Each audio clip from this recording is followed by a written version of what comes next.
All eyes on Adrian Peterson, week 2. Turn back the clock. Who could forget week 15 of last year against the Washington Redskins? Injured on a carry off to the left side, tearing the ligaments in his left knee, requiring reconstructive surgery. Would he be back for this year? You better believe it. For more on that, here's Laura Oakman. Tom, everyone was looking to last Sunday to see how Adrian Peterson's knee would hold up, but Adrian told me he was looking to Monday, Tuesday, and Wednesday. Normally, he said it takes about a day, if even, for his body to recover after a game, but he said he got a little nervous this week when it took 3 days for the soreness to subside. But he said once it did, it felt stronger and more stable than it did this week, last week at this time. He said he's at 95%, that 5% being the explosiveness and the cutting. Tom, that's something he wants to see more of today. So too does his head coach, Leslie Frazier, beginning his second year. 3-13 a season ago, replaced Brad Childress as head coach 10 games into the 2010 season. And the first shot at being an NFL head coach for Chuck Pagano. Spent the last 4 years in Baltimore, last year as its defensive coordinator. And he doesn't like using that word. In fact, he won't use that word R for rebuilding.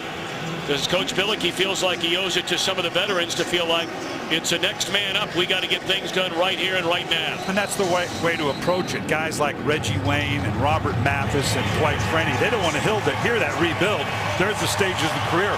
We want to win now. But they understand they're very young.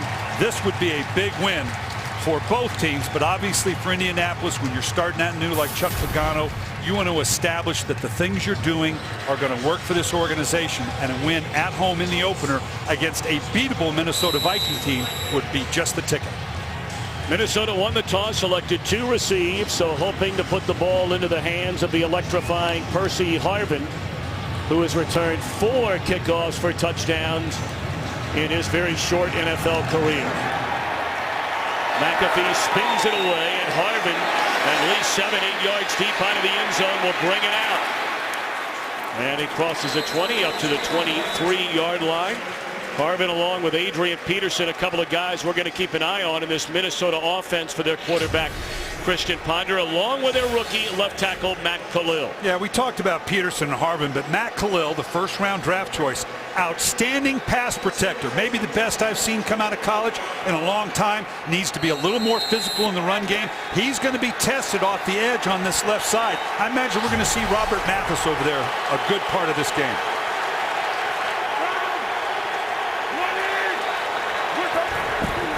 First down, they give it to Peterson. And he's up across the 25. We'll see where they spot it on a good pickup on first down. Tackled by Jarrell Freeman. Peterson carried 17 times for 84 yards in week 1 with a couple of touchdowns. Ponder hitting on 20 of 27. They got off to a terrible start the first 27 minutes. Their longest drive was 6 plays spanning 24 yards, and he cranked it up thereafter. Alert zebra! Down! Running! In the hands of Harvin, and he has a first down and more. Run out of bounds at the 39-yard line. Harvin touching the ball last week 11 times on offense, 6 receptions, 84 yards, 5 rushes, 20 more yards, and 88 yards in returns. They have great faith in Christian Ponder. I mean, when you talk about a quarterback managing the game, it means you think you can play pretty good defense and you're going to run the ball, and you can't turn the ball over. Christian Ponder, that was the best thing he did last week. He did not turn the ball over.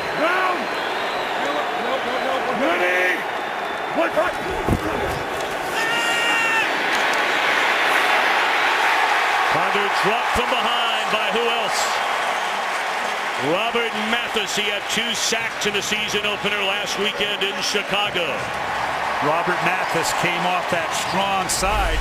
They ended up with the tight end right on this backside. He's going to come off the backside. That's the thing you are most afraid of as a quarterback. Ponder, who's got great speed. He gets outside the pocket. He can run. But Robert Mathis, how many times have we seen this? Him running down a quarterback from behind, almost stripping the ball. Second and 11. Peterson tried to cut it to the outside, back to the inside. That'll be a gain of 4. Corey Redding joining this team as a free agent from Baltimore. You know about the dynamic duo of Mathis and Freeney, but Freeney, injured last week, will not play today. And that's tough. Corey Redding, brought in from the Ravens, is going to solidify the inside. Mathis on the outside. The loss of Freeney obviously hurts. They're hoping that Jerry Hughes can fill in and bring some pressure opposite Mathis.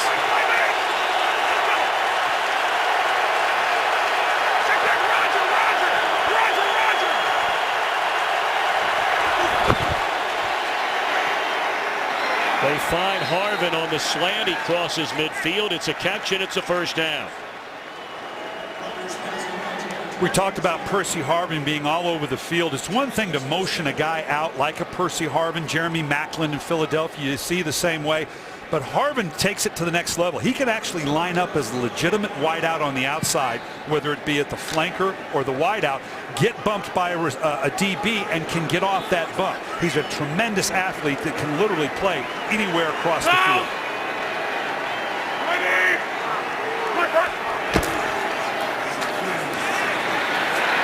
Peterson run out of bounds after a gain of almost 6 by Vontae Davis. Bill Musgrave, the offensive coordinator for Minnesota. He does have some pretty good weapons to work with. They moved around this offensive line a little bit. They brought in some new pieces. They've let go some old pieces like the guards Steve Hutchinson and Anthony Herrera, but he feels like they're more athletic up front. Yes, and he's obviously waiting for his quarterback. He doesn't like calling his quarterback the manager, except that's what he wants him to do. He thinks he's capable of making the big plays as well.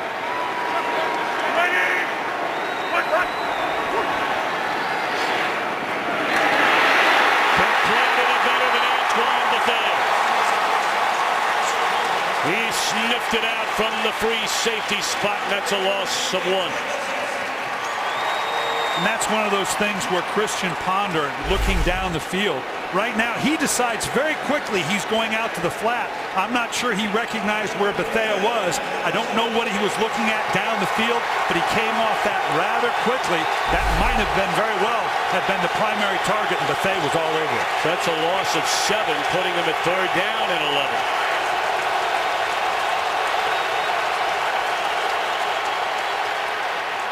Screen to Toby Gerhart, and he has a first down inside the Indianapolis 40, down to the 38. Another #1 pick out of Stanford 3 years ago, Gerhart. Well, with speed off the edge like Indy has, screens like this are something you want to run a lot of. Nice job of the tight end Rudolph right there. You don't need to blow people over. Just get in the way. And Toby Gerhart, this is a big back you don't normally think of as running screens, but he gets the ball in the open field. He may not make a lot of people miss, but he's going to run you over. So they cash in on 3rd and 11. This will be the 9th play of this opening drive of the afternoon. Gerhart takes a handoff and rumbles his way down to the 30-yard line, a gain of close to 8.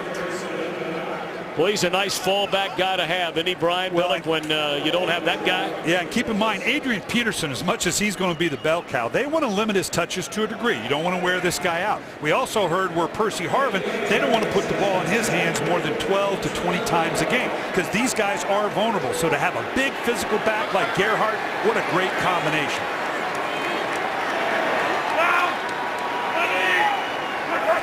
Harvin in motion, they give it to Peterson. And he spins his way down to the 21. There is a penalty flag. That flag coming right in the middle of the field.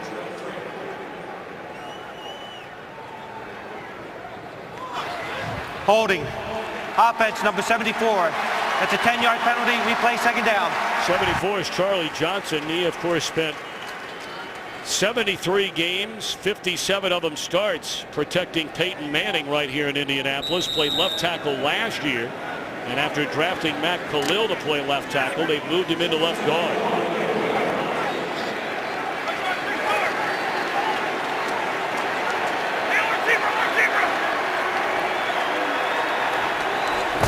So a 2nd and 12. Another flag down on the far side with somebody holding Harvin coming out of his breaker. Is this a legal procedure against the offense? Illegal formation on the offense. Number 71. 5-yard penalty. Replay second down. That's a right tackle Phil Lodeholt. Yeah, typically the offensive tackle, when he's called, many times they will warn you first. If you're taking some liberties with your pass set and you're a little deeper, as you will do sometimes, particularly against fast defensive ends like they're facing in Indianapolis, usually officials will come over and say, hey, you're cheating there, little pal. Make sure to get up on the line. They typically won't call it that early. Clearly here they did. A couple of big penalties that pushed them back close to midfield. So on second down and 17, they give it to Harmon. He clips up maybe 5, so it brings up another 3rd and long. They converted 3rd and 11 a short while ago. This time it's 3rd and 12. And this is where Christian Ponder, you got to take the manager off the nameplate right now, because first and second down, he's been very efficient. But if you're going to play that style of play, you've got to be able to convert on 3rd down, particularly on these long 3rd and longs. Anybody convert a 3rd and short, it's a 3rd and long where you make your money. Into the hands of Michael Jenkins. And he's to the 32, 4 yards shy of a first down. So out comes Blair Walsh, the rookie out of Georgia. They took him in the 6th round during the draft this year to replace the unbelievably successful and very popular Ryan Longwell. Well, you talk about a debut. Hit on all 4 of his field goal tries, a 55-yarder to tie it at the end of regulation, a 38-yarder, and what proved to be a game winner in OT. This one from 51 yards out. Right back through. How impressive is he? Tell you what, when you have that kind of faith in a rookie as they're developing now, that's a real plus. Talk about a wild ending last week. 20 seconds left, the touchdown giving Jacksonville the 3-point lead. 55-yard field goal by Walsh tied it at the end of regulation. In overtime, Walsh hit from 38 yards, but because it was a field goal, not a touchdown, Jacksonville got the football. And on 4th down, incomplete. A wild one, and Minnesota starts the year with a win. I spent 9 years with the Minnesota Vikings, and that building, the silence can be deafening when things aren't going well. And it was that way for about 4 quarters leading up to the last couple series, and then just exploded. Booted out of the end zone. So we'll get a look at Andrew Luck and the Colts offense when we come back. Certainly a hint of autumn in the air. Temperatures in the mid-70s in Indianapolis, Indiana. And now the home debut of #1 draft pick, 23-year-old Houston, Texas native Andrew Luck. Played collegiately, starred collegiately, of course, at Stanford.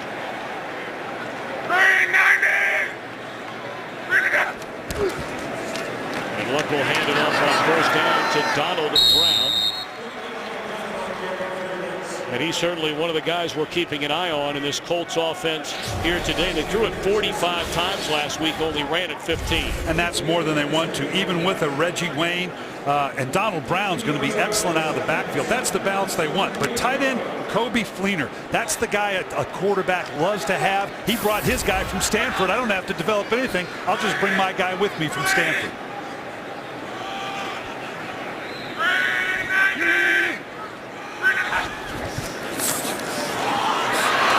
Again, Brown escapes a couple of tackles and turns it into positive yardage out across the 25. It'll bring up a 3rd down and a long 4. And this is what Donald Brown is really all about. The draws, the single back stuff out of the backfield. Bruce Arians, the new offensive coordinator, tends to want to be a little more downhill, but Donald Brown is a good single back runner. By that, I mean he doesn't necessarily want to have a guy out in front of him. Looks like they missed a face mask there. He had to reach up and even correct it. Those are the type of calls, obviously, these new officials have been trying to emphasize.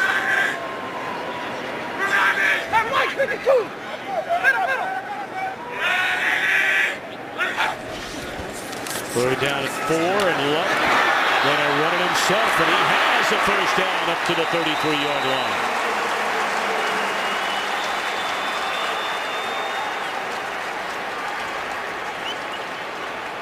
the athleticism of Andrew Luck. You can see here, he steps up into the pocket. He's going through his progression. A little swipe at the helmet there. Missed a shot on the helmet in the pocket. A hit on the quarterback. This is the athleticism. You see that little sidestep by Andrew Luck. He's an excellent athlete. He's not going to be Michael Vickish outside the pocket. The way he can move in the pocket and scramble around, a lot of people recognize he's a better athlete than a lot of people thought. Early start by Mike McGlynn, the right guard.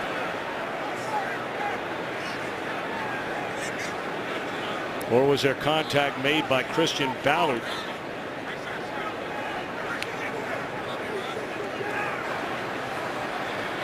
Encroachment. Number 98 of the defense. 5-yard penalty. Remains first down. Obviously, they have a right to react. If the guard had not reacted to the movement, I don't know that I really saw that movement, but had the guard not reacted, it wouldn't have been a penalty. He wisely reacted and caught Minnesota now on a short 1st and 5. And that was not 98 Guyon. It was indeed Christian Ballard, 99. So on a 1st and 5, Luck's going to put it up. Chase from behind. He'll run it again and slides his way to a 1st down to the 44. Pressure applied by Jared Allen. Allen coming off a 22-sack season a year ago. A half-sack shy of the NFL single-season record set by Michael Strahan. And Allen couldn't quite get there. Jared Allen a little frustrated. He's jawing at the officials. He blamed them for taking away a sack from him last week. And they were right, by the way. Jared Allen's got to forget chewing at the officials. He's kind of using them as a scapegoat now for the reason he doesn't have a sack.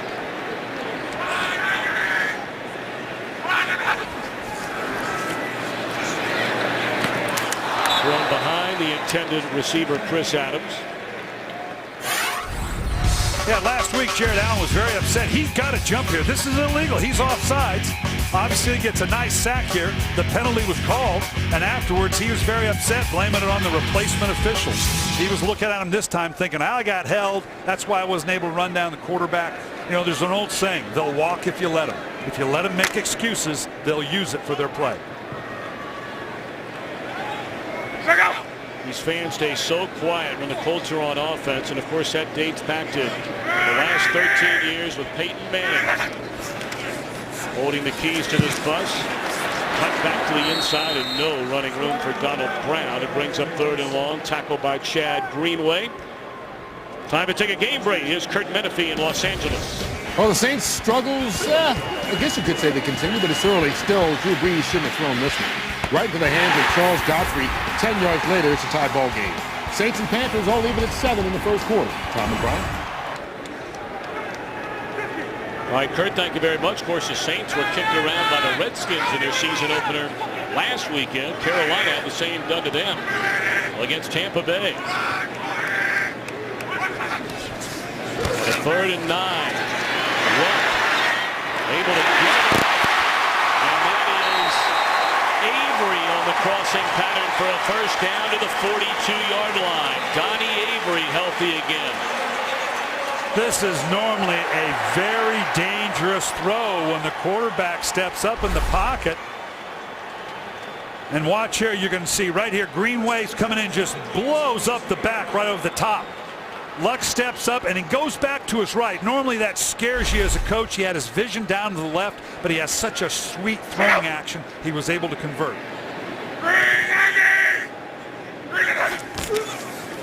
Back to the ground game. And more. That head on by Aaron Henderson as Brown is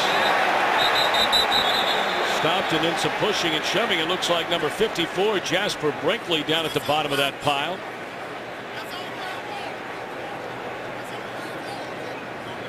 And there is a flag down, and Antoine Winfield saying it's against the other guys.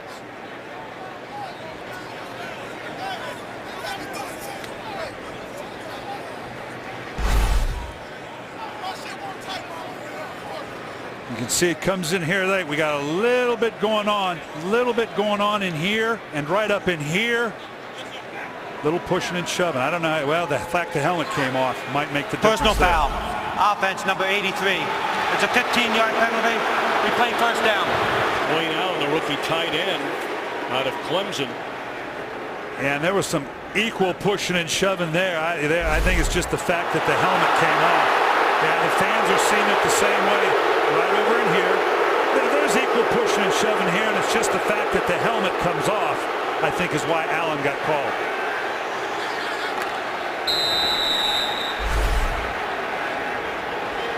It's a big penalty. It's 15 yards. They were at the 42-yard line in Minnesota. Now they're back to their own 45.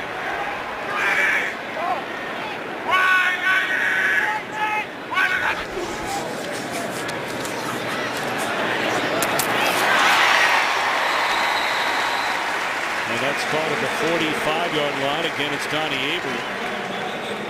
Second down upcoming. A lot of youth in this Minnesota defense, but they've got the veterans Allen, Greenway, and Winfield to help them out. Yeah, they're wrapping around the rush end, just where you want it. The rush end, you got the guy at the second level, the linebacker level with Greenway, and then Antoine Winfield. This guy is maybe one of the most physical corners in the game. He sets the tone for that secondary, particularly with the two young safeties that Minnesota has to deal with Mistrail Raymond, he's in his second year, and their first-round draft choice, Harrison Smith.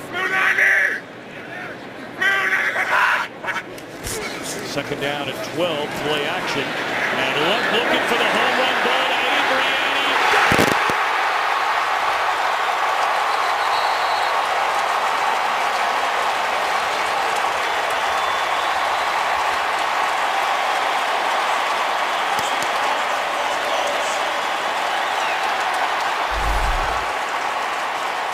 Avery's going to cross the field. Antoine Winfield.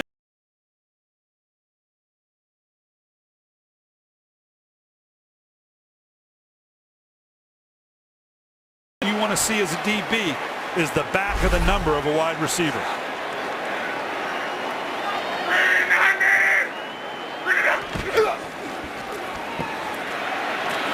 Brown met immediately at the line of scrimmage, no gain.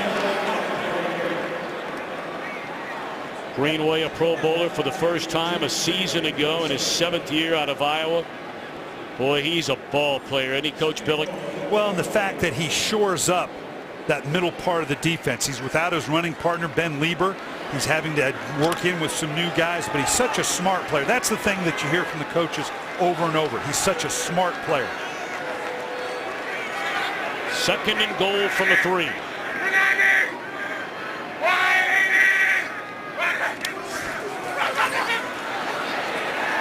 Through the hands of the intended target, Kobe Fleener, 3rd and goal. That was a good, safe pass by Luck, knowing Fleener, who again he's so familiar with from his time at Stanford, keeps it good and high.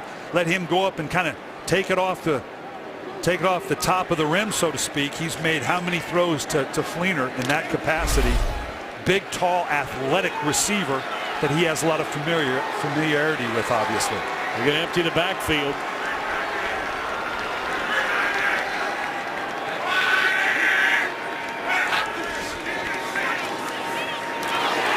Boy, he found the needle and threaded it to the tight end, the rookie Dwayne Allen. His first NFL catch is a touchdown.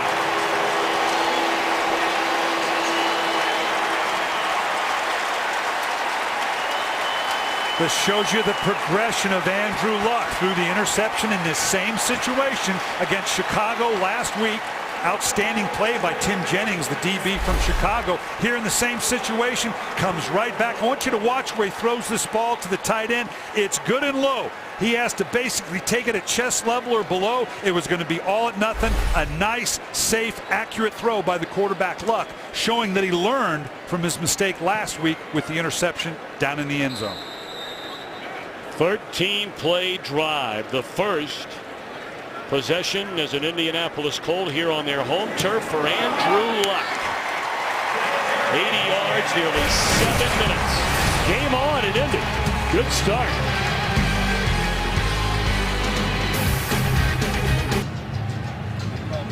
Looks pretty good right there, Coach Billick.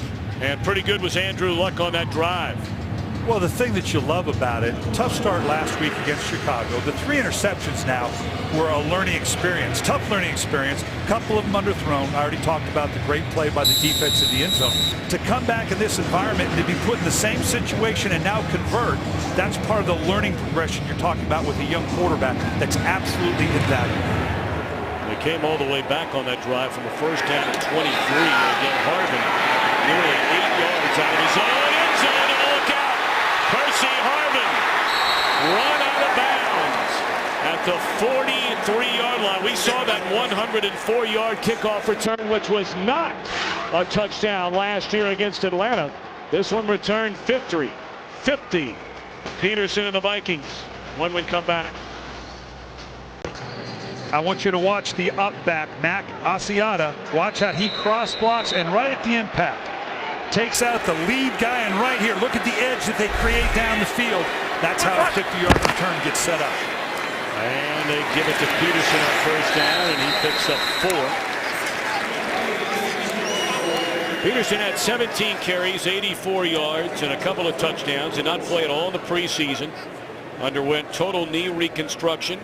And 8.5 months later, as he's trying to find his shoes, he was able to come all the way back. And as Laura Oakman reported just before the game, he feels like he's at 95%.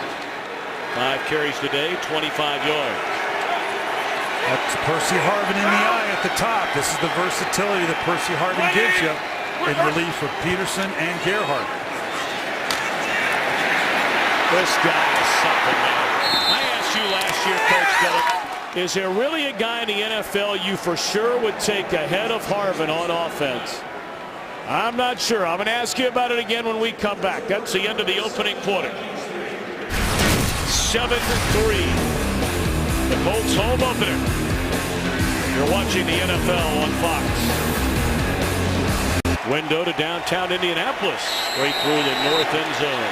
Spectacular Lucas Oil Stadium. What a venue.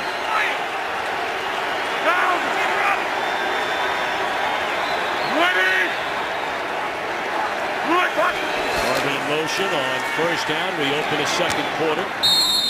And the catch is made by Harvin, a gain of 8. We got to go back to that last play on so many levels. Let's start with the wide receivers outside. Burton and Aromashadu.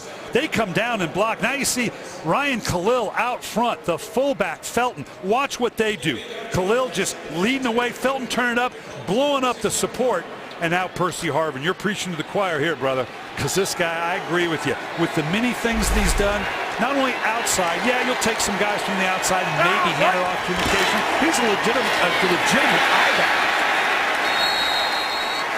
Second down and 2 and only a yard for Toby Gerhardt. I don't know, it just seems like every time we see Harvin, he's the most explosive player we see over the course of a year. By the time we wrap up at the end of January or end of December, early January. And like we said, he's explosive out of the backfield, running just a downhill play like that. He's explosive motioning out with crossing routes, and he's explosive down the field one-on-one with the DB. Third down and a yard. Timeout Indianapolis. You know, Harvin had a very strange offseason. He showed up at minicamp, for whatever reason was unhappy. He had requested a trade. After that day, he missed the practice the following day, returned the next day, but didn't want to talk about anything he had said. He showed up at training camp. He said, everything's cool. I'm happy. I'm on board. I'll do whatever Coach Frazier and the Viking staff want me to do. He's living in the moment, whatever the moment is. Remember now, he also had the issues with the migraines, which was a point as well. But this guy, yeah, you know, he just is so versatile, and you can see it is such an asset to have him along with the complement of, not to say that Adrian Peterson is a compliment, but what we say earlier, they want to be careful about not overusing Adrian Peterson. They certainly don't want to overuse Percy Harvin. They've got Toby Gerhardt. They've got the skilled people. You throw in Rudolph, the tight end. Christian Ponder, you can see why. Just manage the game, son, because you know what? Let the skill guys do their job. All right, here we go. Here's Harvin down here again. Now he's out of wide receiver. Third in the yard, and they're going to hand it off. And it's Peterson who tiptoes his way inside the 20 down to the 18, and it was Rudolph who led the way, the second-year tight end out of Notre Dame.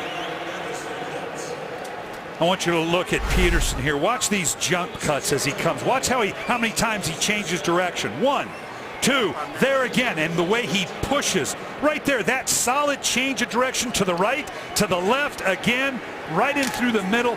That's when they know Percy Harvin's okay. You're seeing not only him anchoring on the right, and Peterson anchoring on the right leg, the left leg, and then exploding. Gerhardt dropped for a loss. Fili Luwala along with Robert Mathis busting behind the line of scrimmage. And number 90, Corey Redding in the middle. Pagano told us about, he was one over. This guy has anchored the inside of the defense, came with Pagano from Baltimore. He said this was as big a pickup as they had because in the front seven, he's able to translate and set the interior of the defensive line in the way Chuck Pagano wants to run this defense.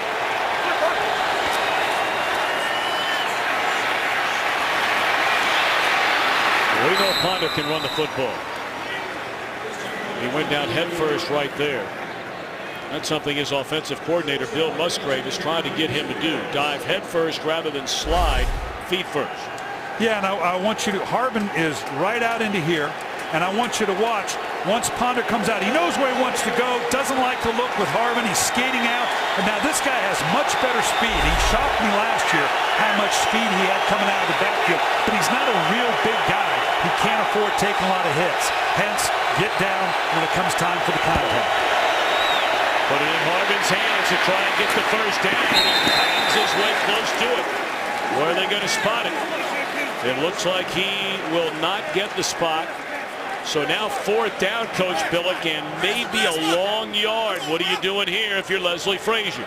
Well, you're going to kick on. You're going to bring the field goal team on. Remember, this is a team that just won in overtime, knows what those tight games are about, all but one game into the season. This was a long, well-orchestrated drive. You'd hate to come away with no points on the road. This place would be cranking if they went for it. He's doing the smart thing and taking the points. Spotted at the 19, 29-yard field goal attempt for Walsh, who hit from 51 already. And this one is good to draw the Vikings within 1. This week, the battle for baseball's postseason continues. The Twins will take on the Tigers. Tigers in the hunt. Dodgers trying to get it as a wild card. They'll face division-leading Cincinnati. And the Braves will be in Philadelphia to the Phillies. Have a miracle run in them to get back to the postseason. 3:30 Eastern, 12:30 Pacific, Saturday on Fox.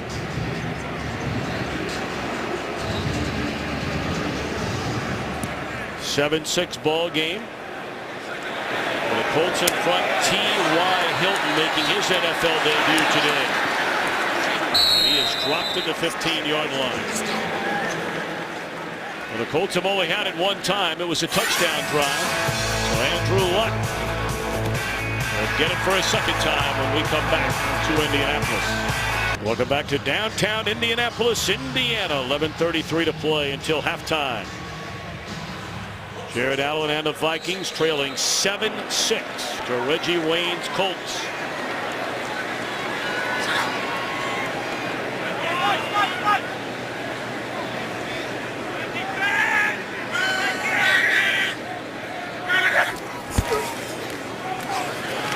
Taken one way, pitch it to Wayne the other way. And he's wrapped up at the 20. There'll be a gain of close to 4. Antoine Winfield on the stop.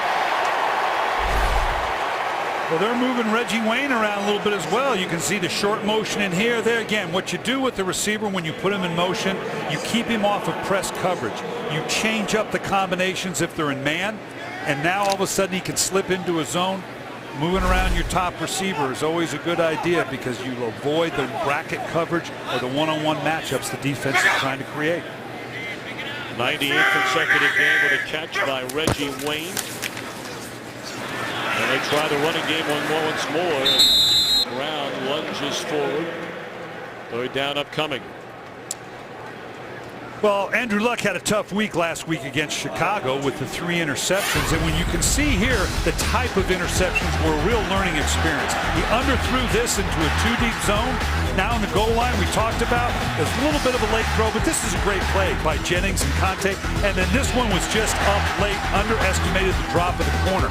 Andrew Luck came off the field. He knew exactly what he had done wrong, and so far has stayed away from those types of turnovers. Third down and 3, high snap. And it's batted down at the line of scrimmage by Jared Allen. So 3 and out this time for Luck and the Colts, and Minnesota's going to get it back. This is a nice job by Allen. Obviously, if you don't feel like you can get home, he's in a bull rush there, can't get home, to time your jump, to get those long arms up. If you can't get home, next best thing is to knock down the ball. Minnesota defense only first 1 3 and out last week in 12 Jacksonville possessions. Marcus Sherrill driven back to his 20-yard line. Avoids 1 tackle. And now with a little bit of running room, he's shot down to the 35. That's a 15-yard return by the former walk-on at the University of Minnesota.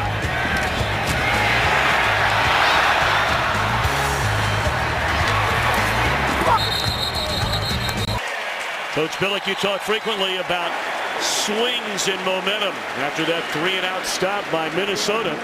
Now the Vikings get the ball right back. They've been moving right up and down the field against this Colts defense. And they hand it off to Adrian Peterson on first down, and that's a gain of 5. Well, Fred Puggich, the former defensive coordinator last year, now the linebacker coach, talking to Chad Greenway. Well, he's got some chew going on in there. I don't know if Chad Greenway's hearing a word he's saying, because that breath can't be good. Right now, you're just trying to get away from that. But he's just coaching him up. Right now, I'm sorry, my breath's bad, but listen to me.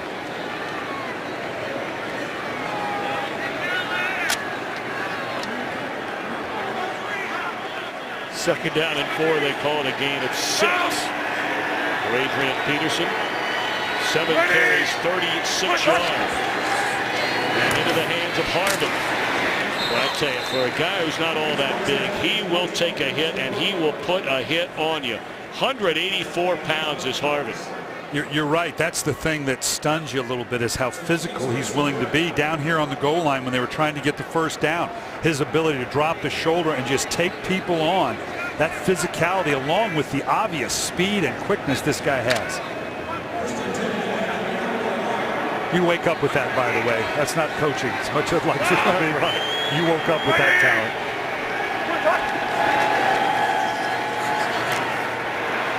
Peterson tries to blend it to the outside and turn the corner. His run out of bounds right at midfield. That'll be a gain of 5, and we send it cross country to Kurt Menefee for a game break in Los Angeles. All right, guys, it's not the old days, but it resembles it. The defense picked off Eli Manning for the Bucs, and the offense made it pay. Josh Freeman and Vincent Jackson hook up on a 29-yard score, and they lead the Giants 10-6 on the road.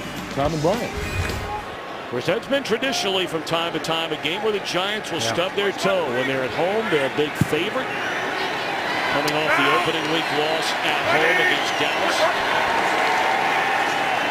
Gerhardt, a first down inside the 45 to the 44. Well, this Minnesota offense is just running right through this Indianapolis defense. I want you to watch the action here of Harvin motioning. They've done this a half a dozen times. They fake him on the reverse. We used to call that a ghost reverse. Just the threat at some point as they begin to close down on these inside runs, they're going to give that ball to Percy Harvin. And Jerome Felton, their starting fullback, who was so good last week. Leslie Frazier said he simply had an outstanding game. He's been a good player in this league for a long time. And it's a rare breed. A lot of teams don't have that good fullback anymore. And you want to bring that hammer, and particularly when you got a back like Adrian Peterson. We talked about Donald Brown preferring to be single back. Adrian Peterson loves to have a blocking fullback in front of him. Well, where the Colts have really gotten down to business is once Minnesota gets close to that 20-yard line and inside the 20. But otherwise, the yards, my, oh my. 72 rushing, 55 passing. to the ground again with Gerhardt for 2.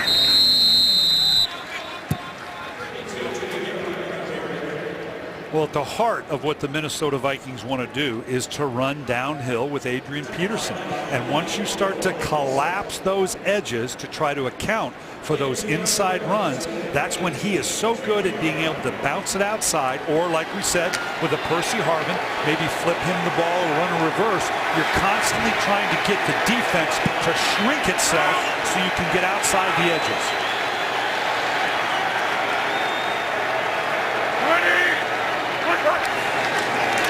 Dwight Freeney standing over there on that sideline. How bad does he want to be in there? Maybe getting back to the line of scrimmage was Ponder, tripped up by Cavell Connor. Boy, Freeney, 7 times a Pro Bowler. He has just been spectacular in that 4-3 defense along with Mathis's ends, and now both of them in a 3-4 playing as linebackers. 3rd and 8.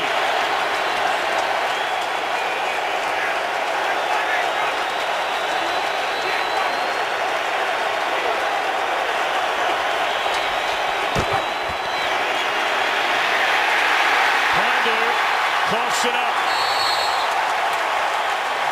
Is that Corey Redding down at the bottom of the football waiting for an official ruling, and Redding saying I have the ball. And so too does a referee. Stripped out of there by the former Canadian Football League standout Jarrell Freeman, and then covered up by Corey Redding. So a big stop for the Colts, and now great field position already with a 1-point lead.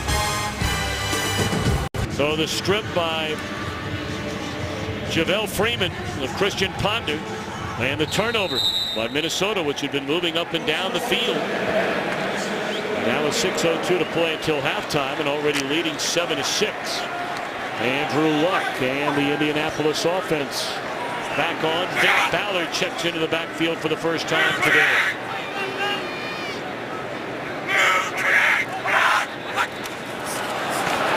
Flags down. Luck had it tipped, and it wound up being underthrown after it was tipped.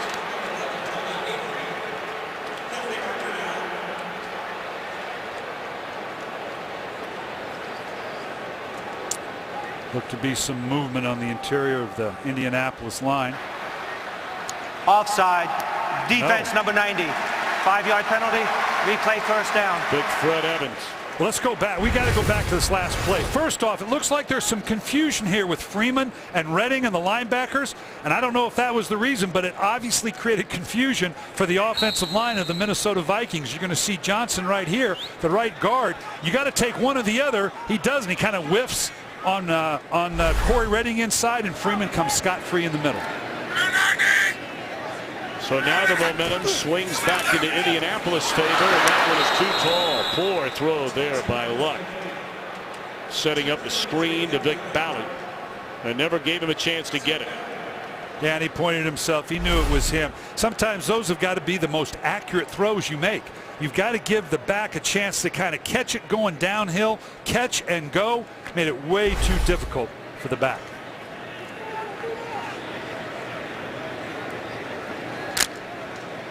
Going to look at the quarterback numbers. Luck, the touchdown pass to Dwayne Allen on a 3rd and goal back in the opening quarter.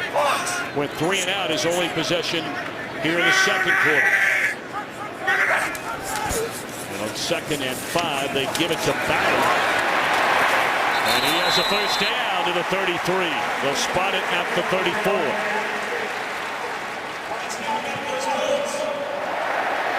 Vic Ballard might be best remembered during the NFL Combine when he tripped and then went head-on into a camera tripod when they were timing his 40-yard dash. He had a solid 2-year career at Mississippi State. And Bruce Arians, the offensive coordinator here in Indianapolis, twice has coached at Mississippi State, and that's where he got the inside on Vic Ballard.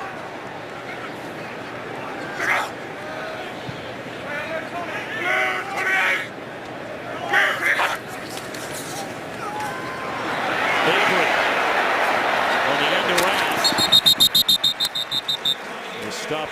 27-yard line.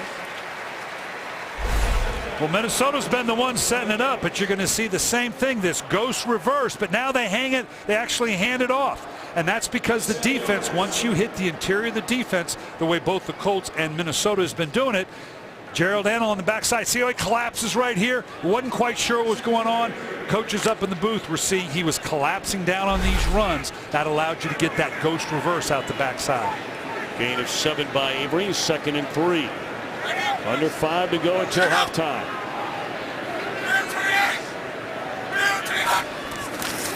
Inside to Avery this time. And he tries to cut it back to the inside and met Antoine Winfield.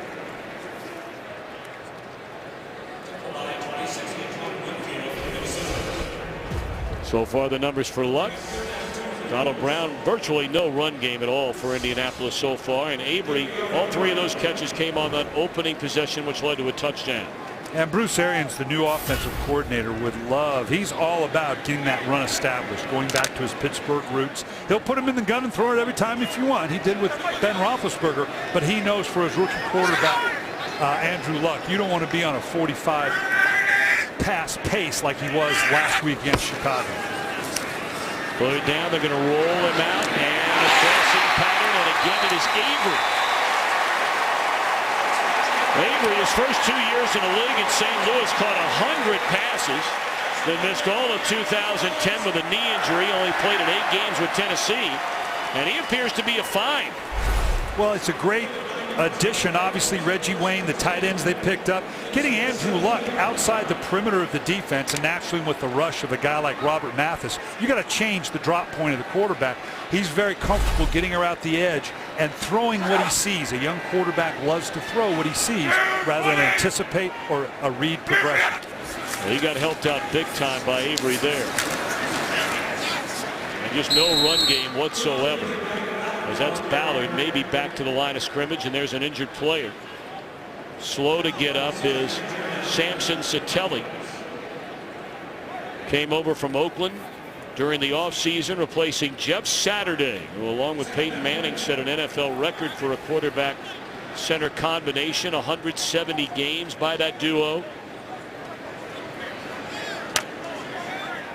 Staying in there.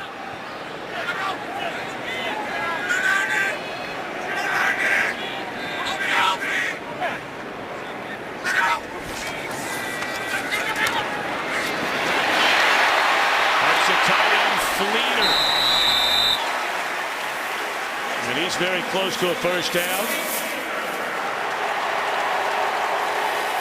And their center Satelli this time has to come off the field.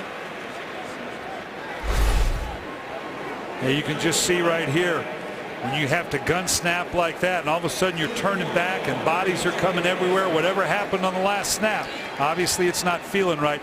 And this is the tough one. You bring in the backup center down in this situation. Well, they just brought in big Trey Essex. Spent a number of years in Pittsburgh. He's a Fort Wayne native. We'll see where they play him. He can play anywhere on the line. Mike McGlynn moves from right guard to center. Trey Essex, just signed this week, is now at right guard. And Lickenbach is already replacing the injured Winston Justice at right tackle. 3rd down and a yard. I don't think they got it.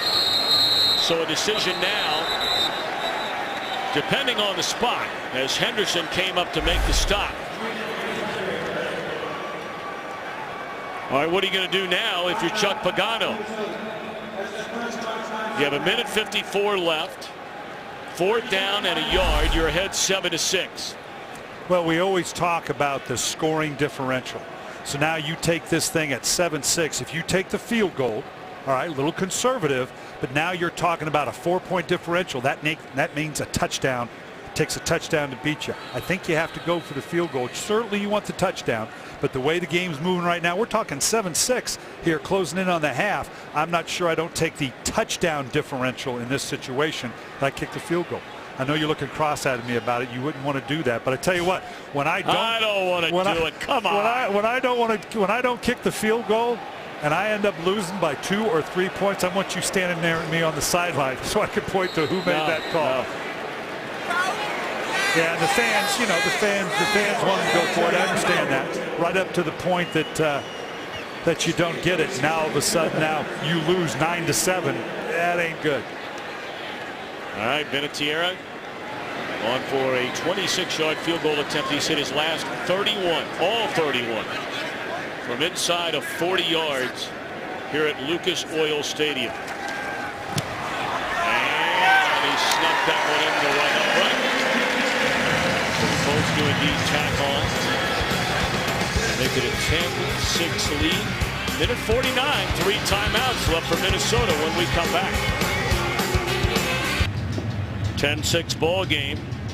Colts in front, a minute 49 to play until halftime. And I beg your pardon, a moment ago was Minnesota charged with a timeout. So the Vikings have 3 to play with at the beginning of the half, and now they're down to 2.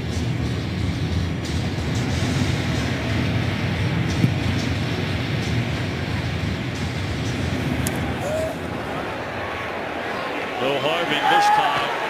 Sherrill's nearly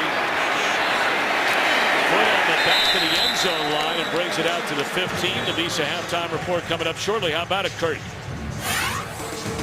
All right, coming up on the Visa halftime report, we'll put the guys back to work as we get ready for highlights from a busy week 2 in the NFL, including Michael Vick and the Eagles hosting Baltimore in a game that's featured a lot of scuffles. Plus, Ryan Tannehill gets his first NFL touchdown. You'll be surprised how it happens. All right, Kurt Menefee, looking forward to hearing from you and the gang back in Los Angeles. Ponder had a very good day, although inside the red zone, they just can't get it done. Big chunks of yards for both Peterson and Harvin. This time they find Michael Jenkins on first down, and that'll be a gain of 4. Hurry up mode. Minute 33 to play until halftime. And this is where we expect Robert Mathis to show up in these situations.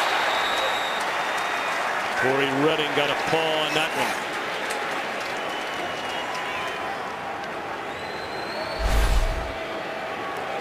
Corey Redding coming right down the middle of the pipe, pushing Sullivan back that puck, just like we saw Jared Allen not long ago. You bull rush up the middle, you know you can't get home, time you jump and put that big paw up. First pass incompletion by Ponder, so now 3rd and 6.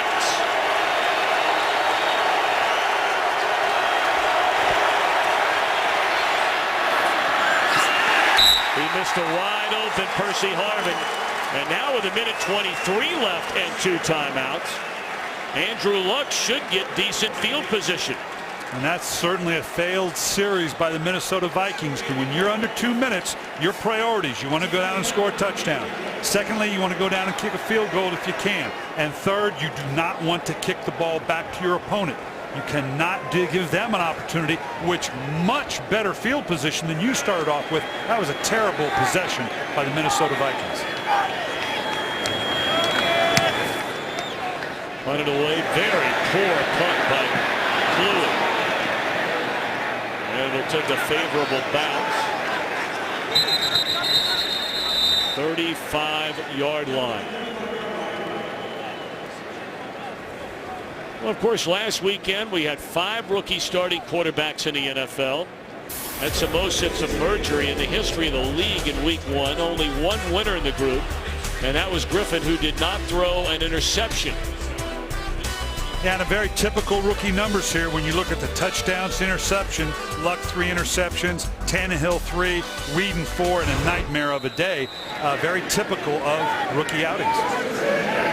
Well, there had only been 2 rookies prior to last weekend ever that threw for over 300 yards in a debut. Peyton Manning in '98, Cam Newton last year. Safe pass to Fleener. And that's up to the 40, closing in on a minute. Colts have 2 timeouts.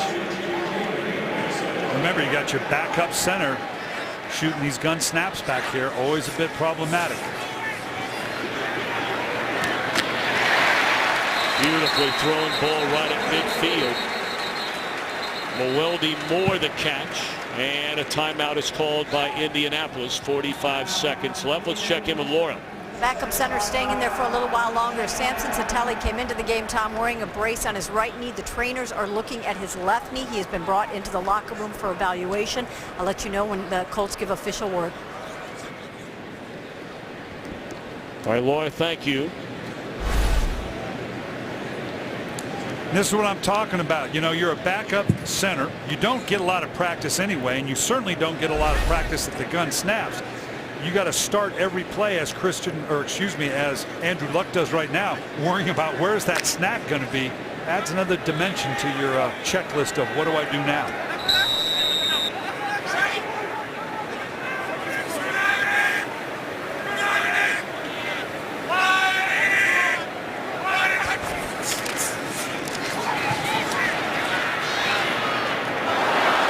Tipped into the air. Just short of getting the interception was Josh Robinson. Broken up by Harrison Smith. The second of 2 first-round draft picks by Minnesota. Smith came out of Notre Dame. Some people thought that Smith maybe was pulled up into the first round a little arbitrarily. But I tell you what, this guy's got great vision. He's got great instincts. You talk about changing things up for the young quarterback Luck. You got to be careful these 2 young safeties don't get crosswise as well.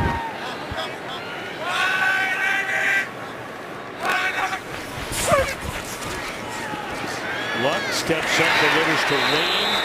That's at the 40. So right now that would make it a 57-yard field goal try. Indianapolis spends its final timeout. 57 yards is the career best for Vinatieri. And you got to wonder, getting a little longer in the tooth if he still has 57 in it.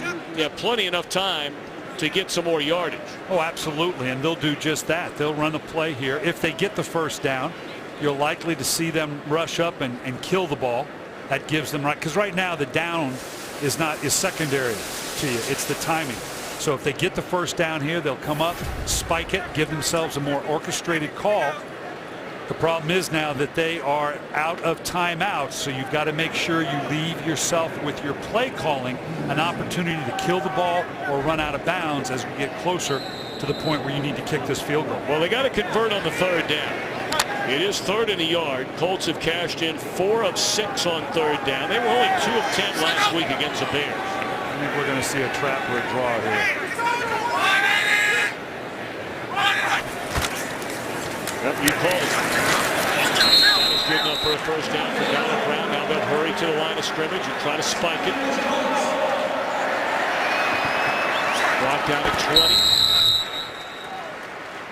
All right, now, Coach Billick, do you run one more play?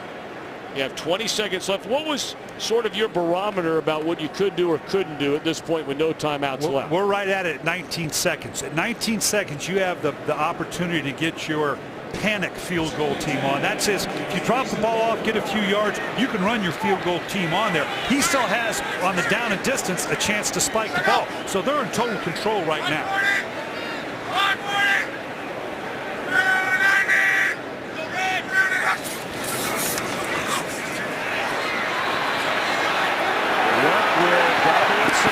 And stop the clock. Okay, he's at the 30. So now you'd be looking at a 47-yard try. Vinatieri in pregame kicks, and granted there's no rush and all the pressure, was hitting from 59 yards out. And then nobody rushing him here, so obviously this is a lot easier, but he's been at this a long time. This is where Andrew Luck's got to be a little careful here. Obviously you don't want to turn it over. You're in field goal position. Yeah, you can dump the ball off underneath and still have time, if you get a first down, to kill the ball.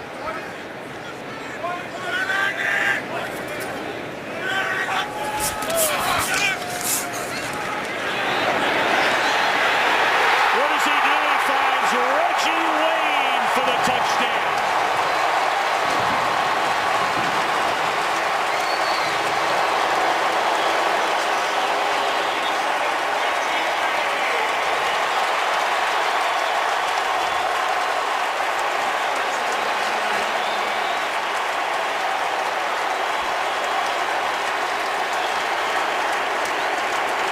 Colts have been generally money in the bank when Wayne catches a touchdown pass. They've won 51 out of 64 games. How about that going for the jugular? Well, I think just what I talked about. Looks like Harrison Smith, the rookie free safety, got out of position a little bit, leaving the alley open for Andrew Luck to fire the ball into Reggie Wayne. This is about as simple as it gets. You're going to see right in here, Reggie Wayne's just going to shoot down the middle of the field. And now on the outside, they were looking for more help from one of the safeties. When you play your safeties that wide, you're counting on the linebacker, Aaron Henderson, to run and cover this down the pipe go route. So the safeties got betrayed there a little bit by the lack of drop by Aaron Henderson. And right now, that hurts a little bit, but not as much if it hadn't been for the touchdown. Look at that. He didn't even feel that hitting the ground. I got me a touchdown.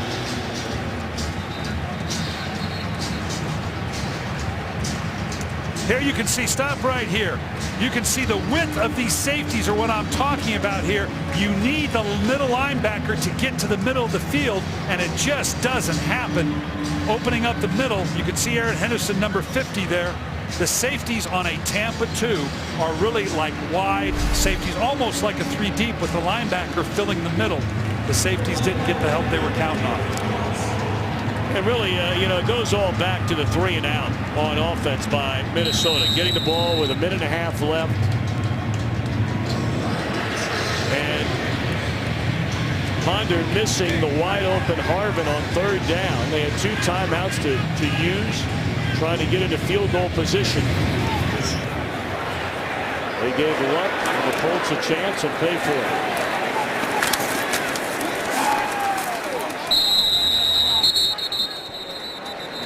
DeAndre Reed bringing it back up to the 33-yard line. Only 2 seconds left in the opening half. Well, you talk about swings and momentum, and Coach Billick, you talk about them all the time. Minnesota was moving the ball. Big sack and a fumble by Ponder. It leads to the field goal by Indianapolis. Then the 3 and out with a minute and a half to go. Getting the ball back again to Indianapolis and right down the field for a touchdown. And that's what Chuck Pagano, let's get the call here. Illegal formation on the kicking team. That's a 5-yard penalty. Will be added to the end of the run. First down. Well, you don't hear that too often. Typically what that means, it wasn't offsides. You have to have a certain balance on either side of the kicker, and they obviously did not have that. But the thing that Chuck Pagano, get back to what you're talking about, Tom, he's got to be excited about is it's one thing to recognize the potential of that swing of emotion, but for your team to take advantage of it. That young offensive team did just that. They came in, they answered the bell, not just Andrew Luck. We saw completion to Fleener as well. They kept their composure, did a nice job, and for a young team to take advantage of that swing of emotion you're talking about is a huge, huge learning factor.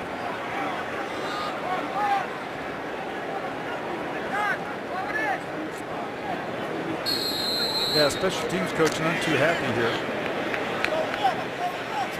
Either he thinks the officials missed the call. Mike Prefer, the special teams coach for Minnesota. Reggie Wayne, the touchdown reception in the closing seconds, putting Andrew Luck and the Colts in front at halftime. And Chuck Pagano told us yesterday, said point blank, this is a game we've got to win. End of the first quarter. 17-6. We now go to Kurt Menefee in Los Angeles for the Visa halftime report, which begins right now. Gentlemen, take it away in Los Angeles. 17-6 on a pair of Andrew Luck touchdown passes. Follow your favorite team all season long. Go to iTunes.com/NFL, and Andrew Luck will have a chance to pick up where he left off. Coach Billick, they'll get the ball to begin the second half. Well, you talked about the momentum swings. Right now, the challenge for Minnesota with Indianapolis getting the ball first, they desperately need a 3 and out or a good series just to change that emotion. It is all on Indianapolis' side right now. That one booted out of the end zone. And, one of the things you talked about, Coach Billick, before the game ever began, was the play of left tackle Matt Khalil. Now, granted, Jared Allen does have one batted ball today, but we haven't called his name again yet for a sack. Well, you're talking about a franchise rookie quarterback, and that's what they're looking at. Excuse me, second-year quarterback in Christian Ponder. You bring in a first-round pick at the left side. What I've been seeing and that I like about Khalil, they haven't had to help him a lot. They haven't had to turn the line back there. They haven't put the back there. He's holding up pretty good. That's going to frustrate, obviously, for the defensive ends. It doesn't matter if they don't have Freeney, obviously, but Robert Mathis, if they want to bring him on the outside, if you can isolate your tackle one-on-one, then you don't have an issue. And obviously I misspoke there. The guy I was trying to get at ultimately was the left tackle Anthony Costanzo, who was the #1 pick a year ago by these Colts and missed a lot of time last year, but he's held up well against Allen. I beg your pardon. Same issue, though, we're talking about. You're talking about your franchise quarterback in Andrew Luck in the hands of Costanzo, who did not play a lot last year. So it's like he's a rookie. He's held up against Jared Allen. He has not had a lot of help. So it's second down. They get the ball into the hands of T.Y. Hilton. He's out across the 35 and all the way up to the 40-yard line.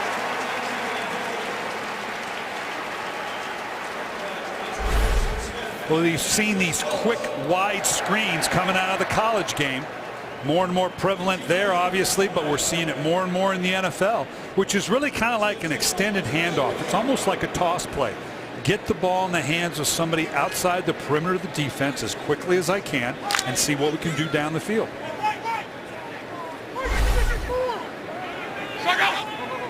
Hilton did not play in the season opener last week with an injured shoulder, so today is his NFL debut. And on the ground, they give it to Donald Brown. And he is wrapped up, but not before a gain of 8. Well, we talk about that left side and holding up. I want you to watch what happens here. Allen comes right hard inside. They even have pressure. Nice job by Reggie Wayne right here. They had pressure from the outside. Fleener holds off Allen on the inside, somewhat figuratively, maybe literally. And Reggie Wayne, nice job picking up the blitzer that leads to the first down or a big gain on the outside. Second down and 2. Opening possession of this second half for the Indianapolis Colts. Looking to add to a 17-6 lead. And no running room this time. Let's check in downstairs with Laura Oakman.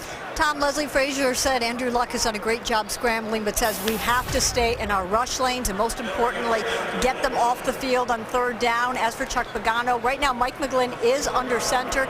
He said that he has all the faith in the world with him. He takes a lot of snaps during the week under center. No official word yet on Satali. I'll let you know when they give one. Thank you very much, Laura Oakman. So here is that third down. Leslie Frazier told Laura about. Got to get that defense off the field. Well, they're 6 of 8 right now, and 75% is going to win for you.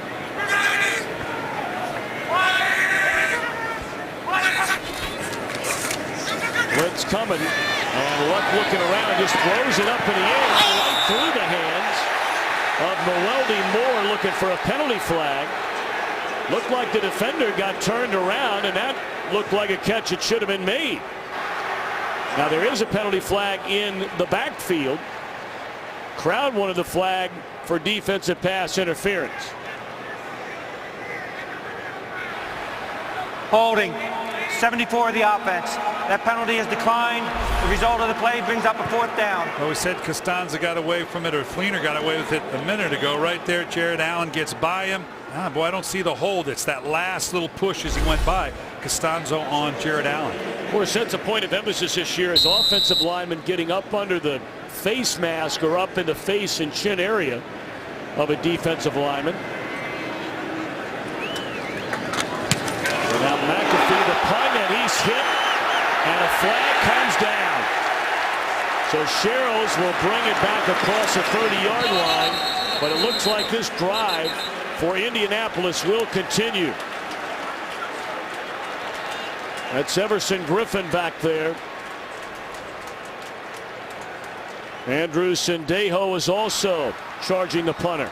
Personal foul, roughing the kicker, number 34 of the defense. 15-yard penalty, automatic first down. And that is Sendejo. Well, this was a jailbreak on the inside. When you come that clean, you've got to put your hands on the ball. You got 2 guys coming in here, And it just enough good. Not a bad acting job there by the punter. But you come that clean, that's the tough one, because you want to get your hands on the ball, you want to block the punt, but you had better touch it, or otherwise you're for sure going to run into that punter. They'll spot it at the Minnesota 40-yard line. And Luck puts a helmet right back on into the huddle. Talk about an emotional swing right there. Minnesota got it back a little bit, forced them on the 3 and out. Now all of a sudden Indianapolis has an opportunity to pick it back up.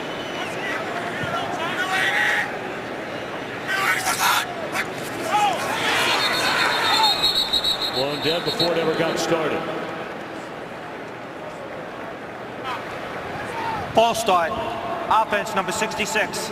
It's a 5-yard penalty.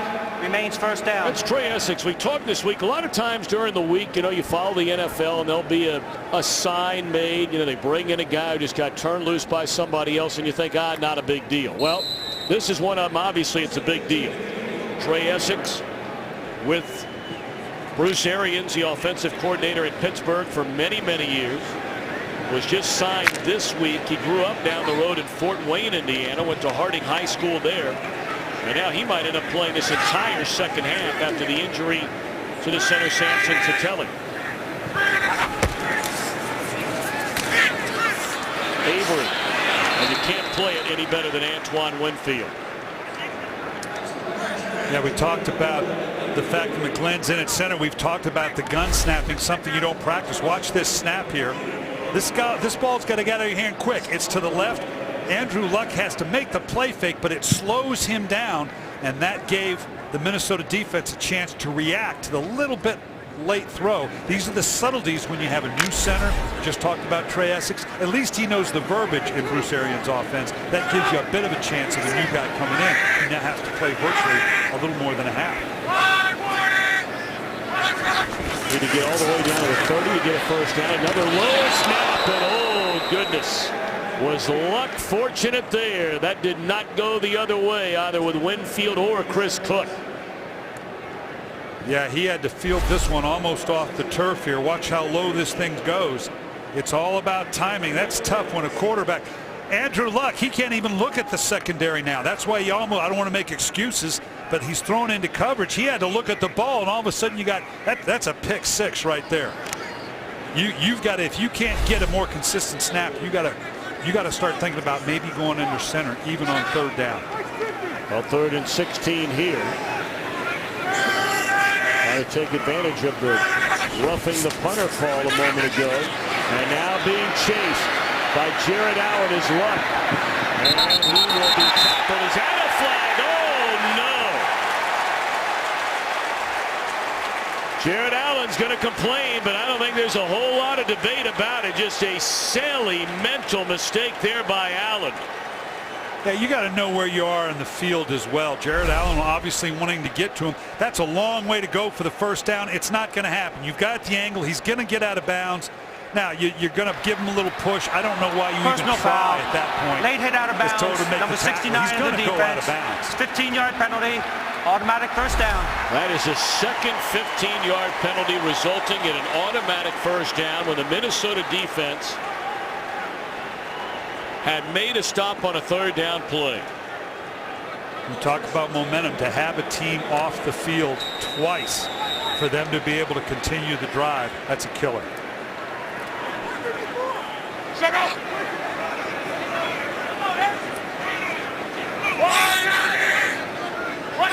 Well, 1st and 10 at the 30-yard line against Donald Brown.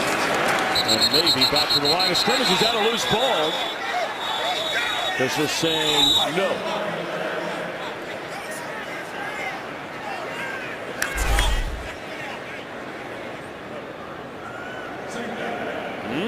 Boy, that was the knee down?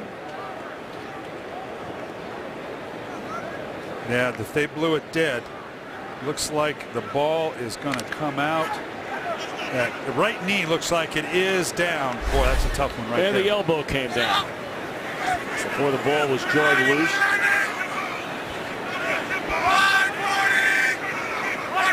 Jared Allen still fuming over on that sideline. They hand it off to Brown. Here's best run of the afternoon. He has a first down to the Minnesota 15-yard line. 15 yards on the carry by Brown. Watch this pressure come off this left side here. All of a sudden they shoot the gap. He's able to start in and then bounce outside. Got a leading convoy with Costanza out front. That's what Donald Brown is about. Setting inside, jumping to the outside. Jared Allen back into the ball game. 12 carries, 39 yards for Brown. And it's first down at the Minnesota 15.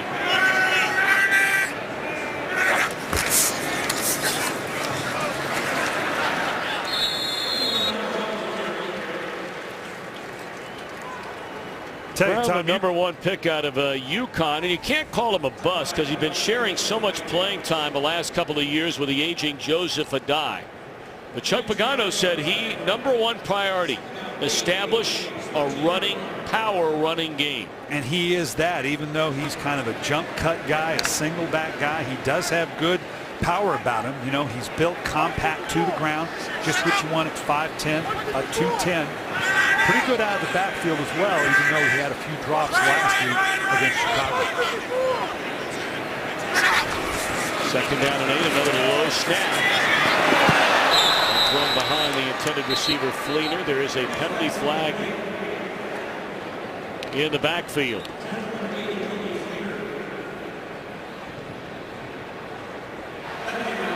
Holding. Offense number 73. It's a 10-yard penalty. Replay second down. That's Seth Olson, who is filling in for the regular starter. They're hoping to have back next week Joe Wright. Well, they kind of keep shooting themselves in the foot here with penalties, but Minnesota kind of tends to just give it back to them in terms of getting them off the field and letting them stay right back on the field. I want you to notice how quiet it is in this town. This is incredible. Peyton Manning trained these folks well. The idea, of course, different style of offense now, but even though they're not calling things at the line, this audience, this fan base is so used to not making any noise when Indianapolis has the ball. It's like a church in here.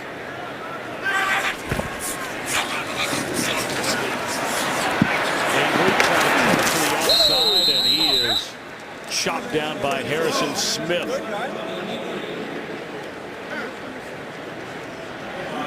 So now a third down. They stopped him on third down to begin this drive. And then a roughing the punter extended the drive. They stopped him again on third down. But a roughing the passer call. Late hit out of bounds. One against Jared Allen on the quarterback Andrew Luck. 15 more and an automatic first down. Can they stop him on third once more? And Andrew Luck again, you can take your shots, but even settling for a field goal here gives you a 2-touchdown differential. You don't want to lose that. And this time it's Luck who is wrapped up and thrown to the deck by Aaron Henderson.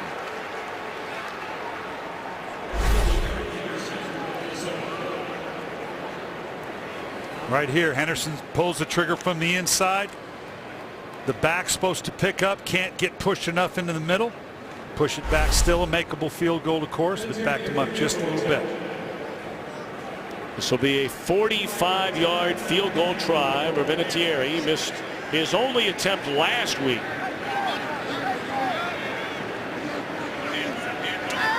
Good snap, good hold, and it is good. 17-6 becomes 20-6. 7:06 left in the third quarter. The NFL on Fox, 20-6, 2 huge penalties on that drive. Yeah, obviously the blocked punt on what we're going after the punt that should have been Minnesota's ball, and then Jared Allen, poor judgment in knocking him late out of bounds. Both of them gave new life, new opportunities for Indianapolis to move down the field. Only came away with 3, but that put it to a 2-touchdown differential. That's huge. Already it'll be Harbin again waiting on the kick. He will not return this one.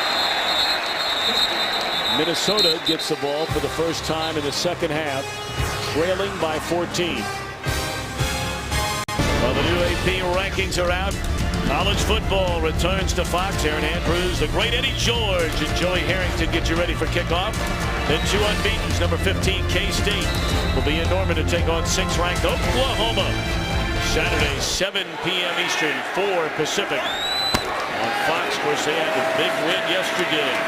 4 straight years. Stanford, Oliver Luck's alma mater, pounding away at USC and Lane Kiffin going down. I saw Kobe Fleener in the lobby coming over to the game. He said he had to calm himself down. He was so fired up. That was a huge win last night. David Shaw played for me at Stanford, coached me in Baltimore. He's going to be up at this level as a head coach real quick. There's Jim Harbaugh. He's done all right so far in the NFL. That's pretty good. Reaching the NFC Championship game last year. 2nd down. Ponder. First catch today by Kyle Rudolph, the big tight end who grew up just down the road in Cincinnati and played collegiately at Notre Dame. They figure him to be a big part of this offense for many years to come. Well, used his size. This is actually pretty good coverage here by Connor. He's right there just by the length of the ball. Rudolph has great hands, great size, becoming a real favorite of Christian Ponder. You know, we're past the stage in the game where Ponder can manage the game. This is where now, as a starting quarterback, you're going to have to make something happen to get your team back into the game. Peterson, his longest carry of the day today has been 6 yards. Let's check in back in L.A. with our friend Patrick O'Neill. All right, thanks very much. Let's go to Carolina. Saints in trouble. D'Angelo Williams up the gut for the touchdown last week. Carolina rushed for a franchise-tying low 10 yards, but Williams already 8 carries and 58. 28-13. Tom, Brian. All right, Patrick, thank you very much.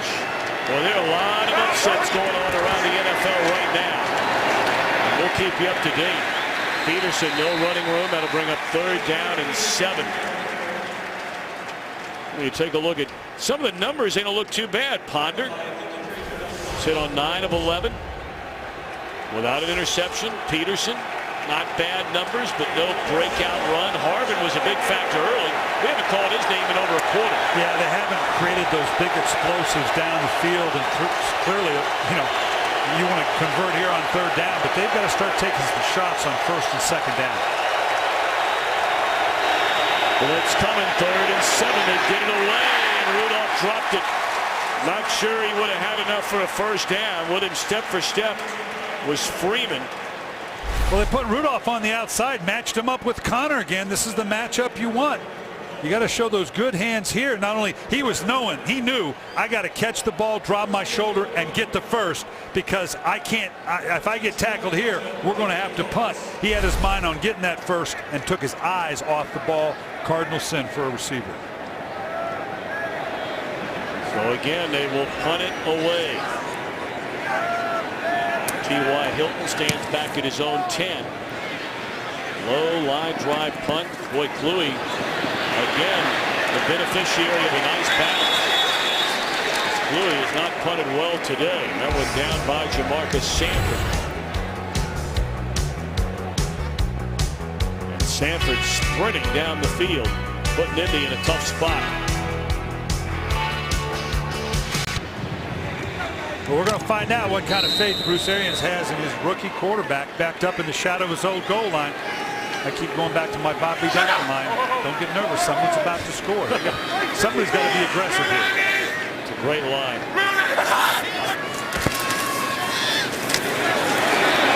Right. The goal line. Of course, the Saints are calling for a safety. That's not going to happen. Greenway and Brinkley stepping up there along with Allen. And this is all about mano a mano, body on body. Look at the surge this defensive line of the Minnesota Vikings have. Just pushing right down the middle. You could see there Kevin Williams, as he always does, just blowing up the middle of the line. When I talk about being aggressive, that means the defense too. They've got to make something happen here, down by 2-4. He avoids a sack to the end zone and then throws incomplete with an eye on Fleener. Robinson just missed getting a pair back for Minnesota. Watch the athleticism of Andrew Luck here. Just is able to step. That should have been a sack right there. And suddenly, it's not only had to scramble around, he immediately gathers himself, steps away from the sack by Robinson, and now gathers himself to make a throw down the field. That is a good athlete. All right, so now 3rd down and 11. And they're going to run it. And it's a pickup of 3 and a 3 and out.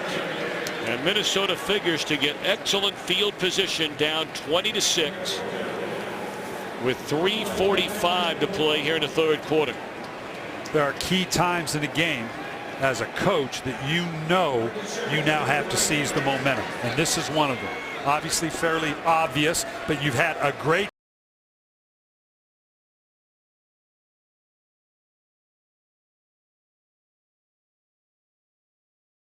download NFL Mobile right now. Get coverage of every NFL game. McAfee from his own end zone puts a foot on it. Well, what a beautiful punt. Chasing Sherrills all the way back to his 30. Not a big block. There's a flag down. And will it be another Minnesota penalty to take him out of a pretty good situation? 64-yard punt by Pat McAfee, and what a time to get it. Well, you talk about a switch of momentum. Minnesota poised to totally take control of the momentum and be in scoring position. During the return, 99 of the return team block in the back. It's a 10-yard penalty, 1st down. Holy Moses. They're going the wrong way on both ends of the field. 20-6 in front of Indianapolis. And now Christian Ponder, after the penalty on the punt return, begins his drive from his own 31-yard line. Coming out throwing on 1st down. Looking around, rolling, he'll tuck it away and step out of bounds at the 35. You talk about a change of momentum. You're going to see here a 75-yard punt in the air with a 5-second hang time.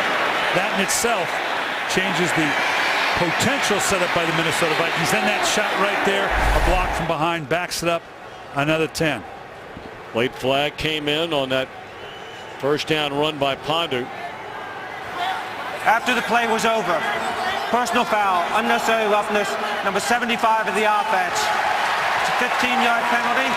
It'll be 2nd down. That's Matt Khalil, the rookie out of USC.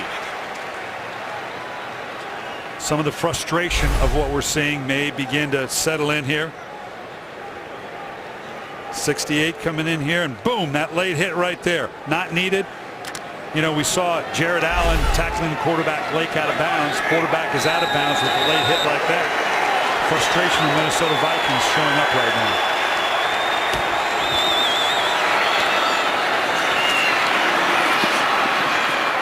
Still on his feet and all the way up to the 40-yard line is Percy Harvin. First time they put it in his hands in quite some time. Well, watch him. He's just on the outside here. That quick screen again. He looks like he's shot out of a cannon here. Watch the acceleration. And then stop, let it all go by. Now get started again. Nice job here. Khalil making up for the unnecessary roughness, getting down the field, trying to get a hat on a hat. It's a huge play for Minnesota. We got an entire quarter left, but if they go out here and they go to Harvin, that's the man you got to find. But they put a big hit on him. But it's a 1st down, and we check in once more with Patrick O'Neill. In New England, Tom, where the Pats have won 23 of the last 24 regular season home games, a block Arizona's Quentin Groves blocking Zoltan Mesko. That would lead to a 2-yard touchdown pass from Cobb to Roberts. And, well, right now it's 13-9 Arizona over the Patriots. Tom and Brian. Patriots losing at home. The Giants are losing at home. Carolina up big on New Orleans. There are upsets in the making all over.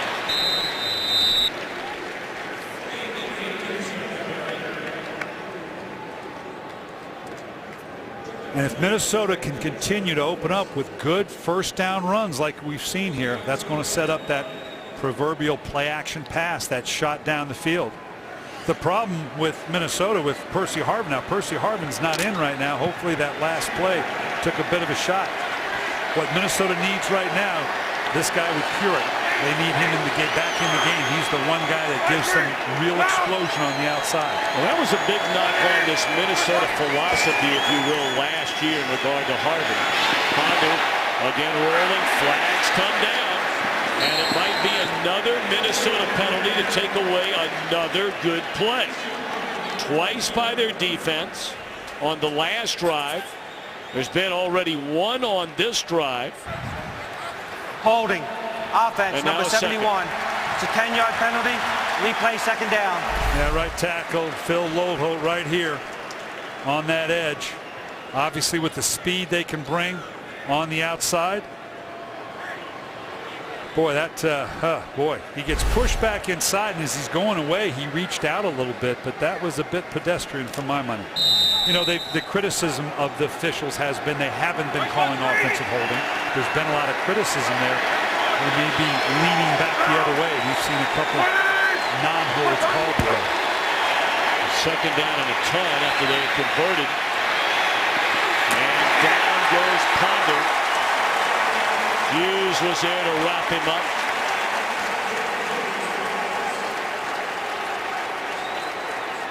Ponder's got good speed, but when he gets outside around the edge here right now, he's got to know. You've got to know that clock is ticking. These guys are big and fast. He's got to know he's getting closed in on. I understand not sliding there, but you better be able to protect yourself. He does. They need to get all the way to the 45 of the Colts for a first down.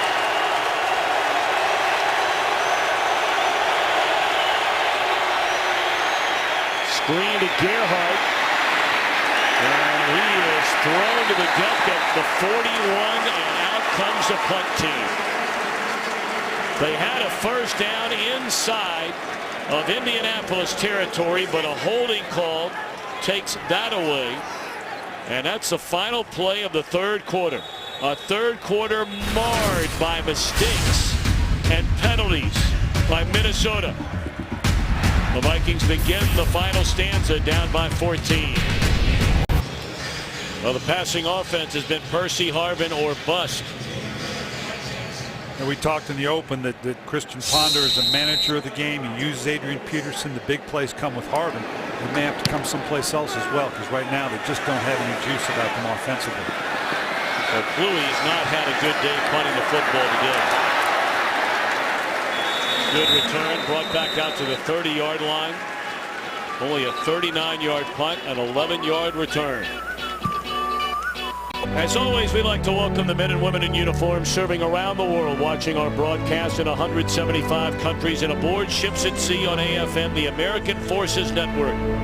We cannot thank you for all those that have served, are serving, and will serve. God bless you all, defending the greatest country in the world.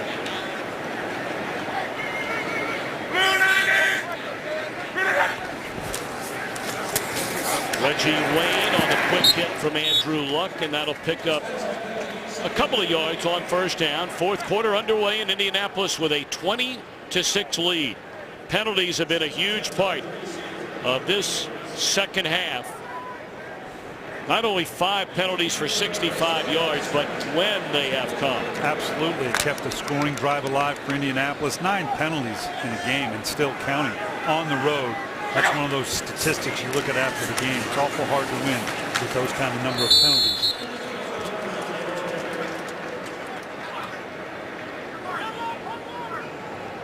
Indianapolis is in that gray area right now. Bruce Arians are up by 2 scores. You played very well. You obviously want to continue to move the ball. They'd love to be able to pound the ball away here a little bit. And right now, obviously, with this young offense, they're still developing. The right side of the offensive line is still a little bit in flux due to the injury to Satelli, the center. So I know that's what they want to do, but I'm not sure they're going to be able to push it around the way they'd like to, even at 13 minutes and change in the fourth quarter. Important third down for this Minnesota defense, and it's incomplete, so it'll be 3 and out for Luck. And the Colts, Robinson putting the big hit on Luck as he started to throw. May have altered, it looked like, his intended target. That's Robinson hitting the arm. Yeah, just as he throws, you can see it come out cockeyed like that. That normally has interception written all over it when it pops up like that. Nothing you can do as a quarterback when your arm's hit from behind. So McAfee, their punter, had one of the biggest plays in this game. Well, that 65-yard punt a little while ago. And this one's picked up by Sherrills. And brings it across the 20 to the 21-yard line.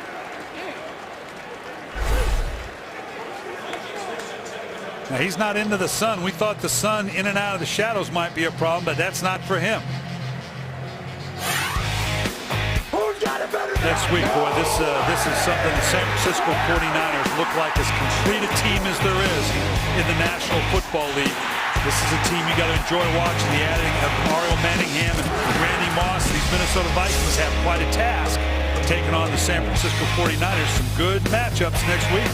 We got Philadelphia and Arizona. Right now, Arizona's taking it to New England. That could be real interesting. You're not kidding if the Cardinals were to start out 2-0. Looking for the home run ball to Harvin. And he was bumped. Boy, is this going to go against Harvin? Yeah, this could go against the, this could be an offensive pass interference. Looks like the last minute he put his hands on him. We'll see. Talk about change of momentum right here. You can see it. Harden right down the middle. Starts to work back in. Yeah, that's offensive pass interference.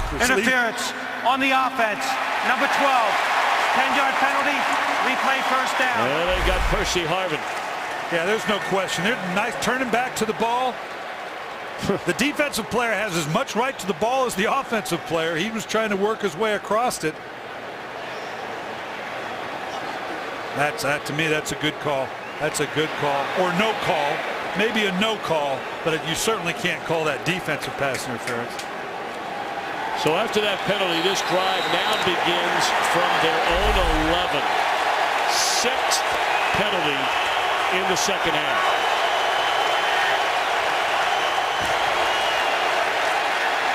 Harvin back to work. And he's tackled at the 28-yard line. Good pickup to get that yardage back. That's a gain of 18. Just as simple as a screwdriver, just a quick slant inside. Tough for the quarterback after a play fake to now come out of it. Nice delivery by Ponder. Minnesota, if not in a no huddle, and they're not, they need to pick up their tempo a little bit. They've got 2 scores. They've got to conserve as much clock as they can. They've got to pick up their tempo in and out of the huddle.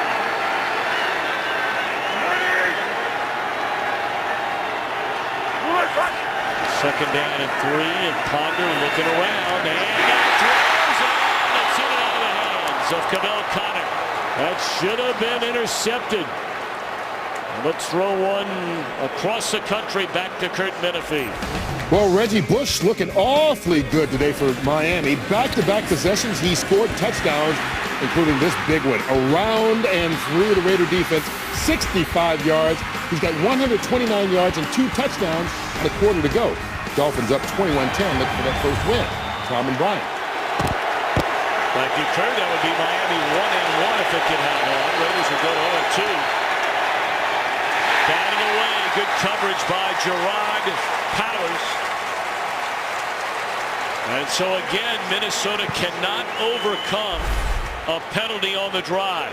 It's just a good defensive play by Powers. He's on his hip, comes across it, doesn't touch Aroma Shadu at all, gets his hand on the ball. Excellent execution by the corner.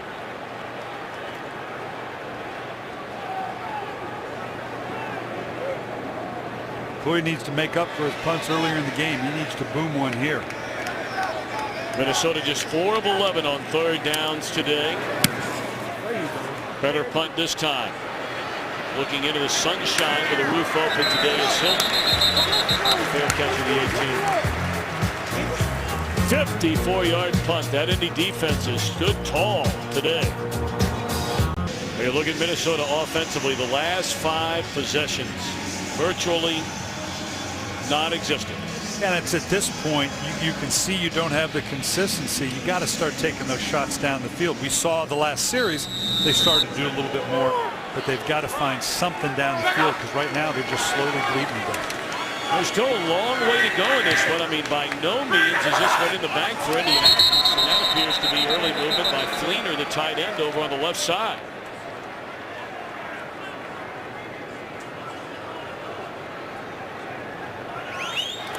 false start. Offense, number 83. 5-yard penalty. Remains first down. Well, they got the other rookie tight end standing right next to him, Dwayne Allen. You know, working a lead is as much a learning curve as coming from behind for a young team, and that's exactly where they are right now. The struggles they had last year, they got a young team here. Not fall into these types of dumb penalties. Put yourself behind the count right from the get-go. Got to show some discipline in holding a lead. Well, the Vikings are one huge defensive play away as Henderson meets Vic Ballard head on right at the 10-yard line and drives him into the turf. But one huge defensive play away from being back in this thing with a little momentum. And that's why I think you're going to see more and more aggressive calls by Leslie Frazier in bringing pressure, because you're at the point where you're right. It's not just the offense. You got to make something happen. You got to put your offense on a short field, get a pick six. Sitting in a passive zone isn't going to do you any good, because right now the clock is your enemy as well. We're going to hand it off once more to Ballard. And a little more running room. There is a flag down, and Jared Allen is already pointing on the Indianapolis side, and that's the way this penalty's going. It's going to back him up even more. I think Trey Essex got another hold here on Jared Allen.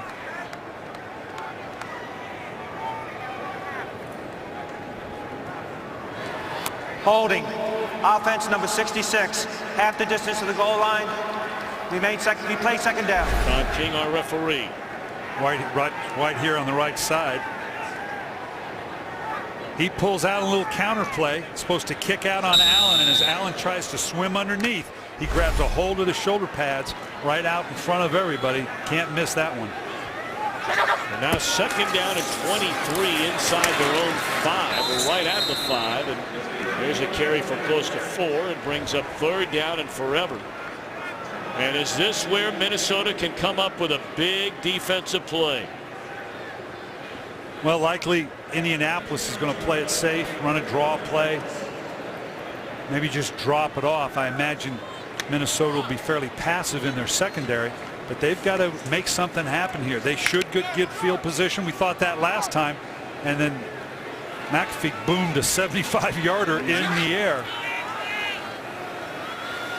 Weldy Moore checks into the backfield, standing right next to Luck. And they're just going to hand it off to him, and he is dropped for a 3-yard loss. So McAfee once more will punt out of his own end zone. Crowd doesn't like it, but this is going to burn another 45 seconds off the game clock. Yeah, on a 3rd and 15, 3rd and 16, there's not a lot on your chart to go to at that point. You don't want to put your quarterback in a position to force the ball in. What did we just say? Minnesota has to get a turnover to change the tide of what's going on. You didn't turn the ball over. Unambitious, certainly, but probably pretty smart. Sherrill's standing at his own 40. On a hang time there, but from his 37 makes one tackler miss and brings it across the 45.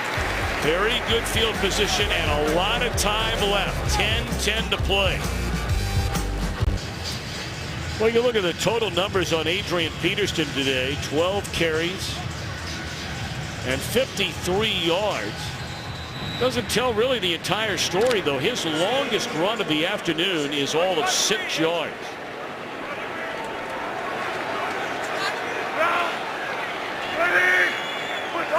Drive beginning with over 10 minutes to play. Down a couple of touchdowns, and Ponder fires. Rudolph hangs on this time, and that's a first down. A gain of 14. Let's send it back to Los Angeles. Arizona trying to pull the upset at New England. Kevin Cobb, 5-yard score. They're up 20-9 in the 4th quarter. Tom and Brian, Patriots are perfect 10-0 in home openers at Gillette. Obviously, that's in jeopardy right now. That would be without a doubt the biggest shocker of the day. Arizona were to go and win in New England. If they're going to get back into it, you got to know that Percy Harvin's going to be a big part of it. Throwing it up and out of bounds. Had an eye on Rudolph.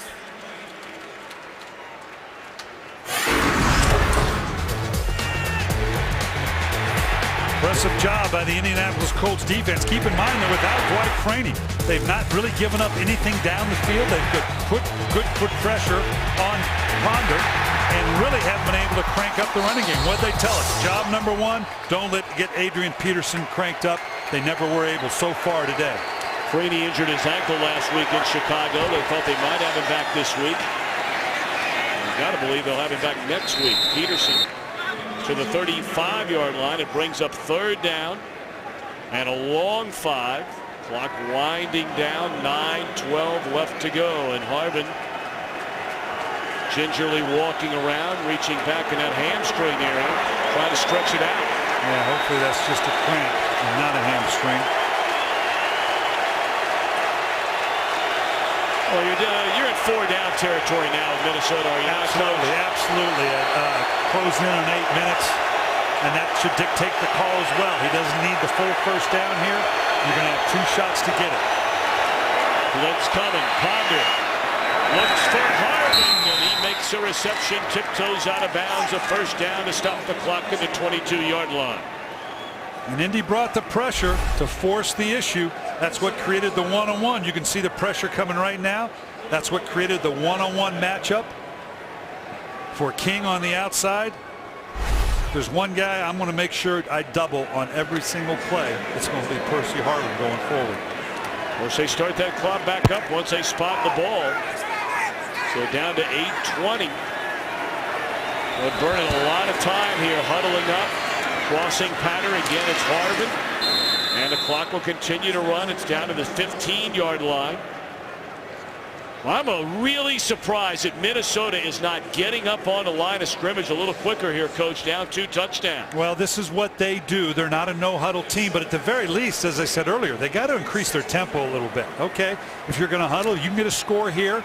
Hope your defense can hold up, and they played decently the last few drives. You're still a 1 score away from bringing this thing even, but they do need to pick up their tempo. Peterson took a shot from Antoine Bethea at the end of that carry. Very close to a 1st down. We'll see where they spot it. He needed to get just inside the 14-yard line, and it appears to be enough. It is a 1st down. And again, Minnesota huddles up. Yeah, and Ponder stepping back, looking for the signal. That thing needs to be in right now. It doesn't take much to increase your tempo, but it's got to be from the play caller to the quarterback. He's got to increase the tempo of the huddle to the line of scrimmage.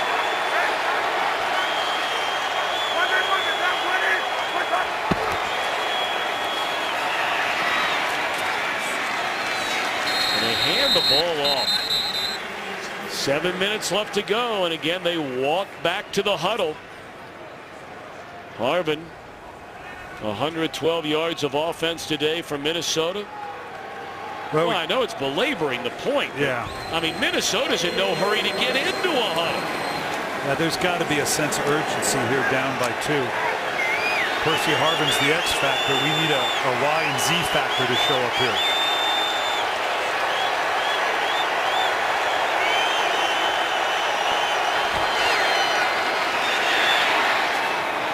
Floating out to Harvin. And he's run out of bounds at the 2-yard line. Oh, they spotted it to 6, I beg your pardon. Stepped out of bounds a little sooner than we thought. Official all over it on the far sideline. Yeah, and just because the ball's out of bounds, the clock gets cranked back up until we get inside at 2 minutes. So that urgency we talked about has to be maintained even when the ball's out of bounds. It's a 3rd down play.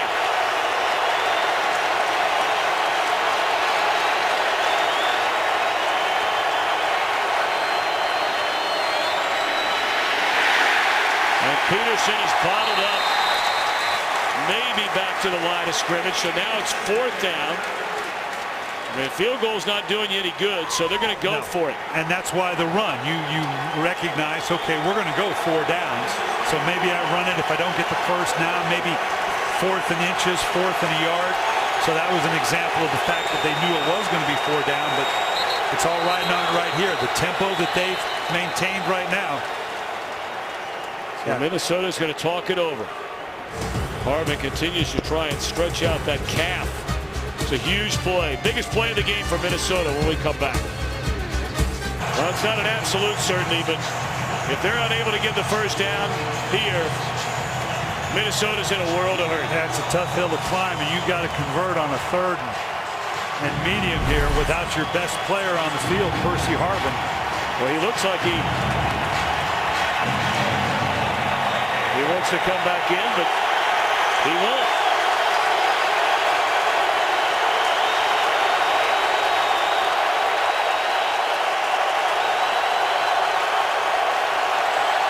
Need to get to the 3 for a first down. Batted into the air. Jump ball, and did Rudolph get it? No, it is caught on the other side by Stephen Burton for the touchdown. Can you believe that? It was tipped originally, it appeared, by Corey Redding at the line of scrimmage. The 6'6" Rudolph went high into the air, but it lands in the arms of Burton. Yeah, this thing is with Rivals Beach Volleyball here. We get one tip. Rudolph goes up. He gets another tip. Kerry Walsh, Christy May. We got a touchdown. I don't think you get 7 in beach volleyball, but you do in the NFL. What a great play of concentration by Burton after it came through the fingertips of Rudolph. Look at that. Right in his hands. Still a ball game in Indianapolis. Well, you know they say about the best laid plans, whether it's Greg Minuski on defense, Bill Musgrave on offense, you didn't envision a tipped ball to the back of the end zone, the first career touchdown reception for Stephen Burton, who caught 2 passes all of last year in limited playing time. You know, you can practice the Rudolph bouncing it back. It's getting the defensive lineman to play along and bounce it up for you. That's the hard part. Well, you saw last week, I mean, the strange can happen. 20 seconds left in the game. Jacksonville scored to take a 3-point lead. A couple of plays spanning 32 yards and a 55-yarder to tie it by Blair Walsh. Minnesota got the ball in overtime. Got a field goal from Walsh, necessitating a defensive stop. Jacksonville got the ball, and that Minnesota did. So a 7-point game now. 5:07 left. Each team with a full complement of timeouts and on the ground, and that has not been there all day long for Indianapolis. A non-existent run game. Yeah, in Minnesota, you can see right here, they're going to put as many people into this proverbial box as they can find. They got Harrison right up here on the line. They're going to dare Indianapolis to throw the ball, take the chance of stopping the clock on an incomplete pass. This is classic 4-minute offense. Your job right now, and you practice it every week. Get me 1 first down.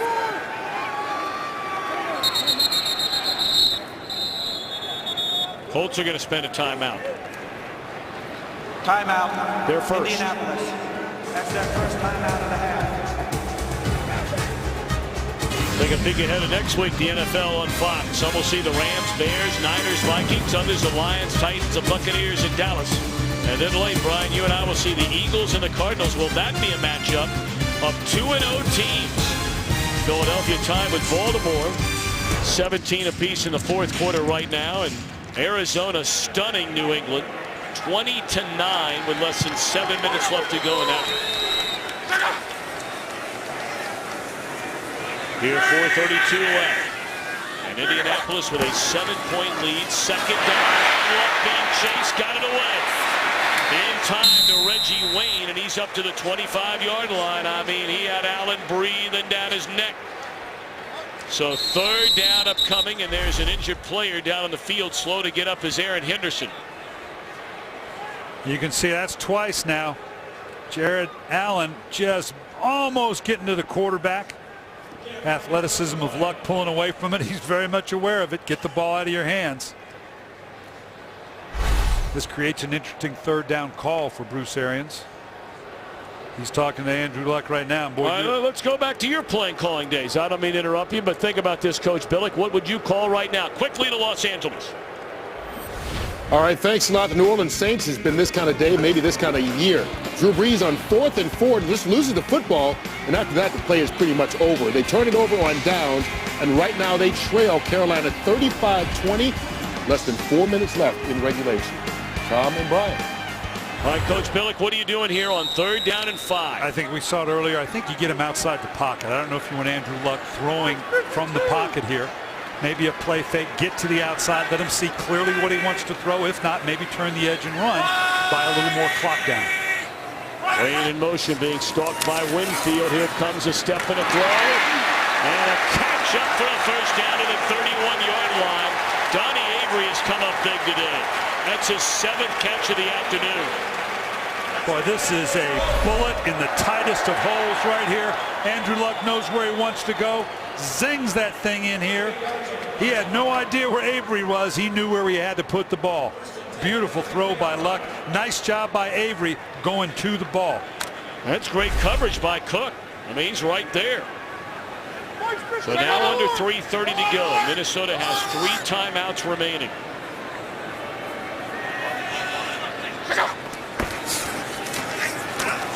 Back to the ground, and once more, just nowhere to go. Does Minnesota call a timeout now quickly and stop the clock? Yes. Yeah, you know they're stacking this box now when Antoine Winfield blows through the gap.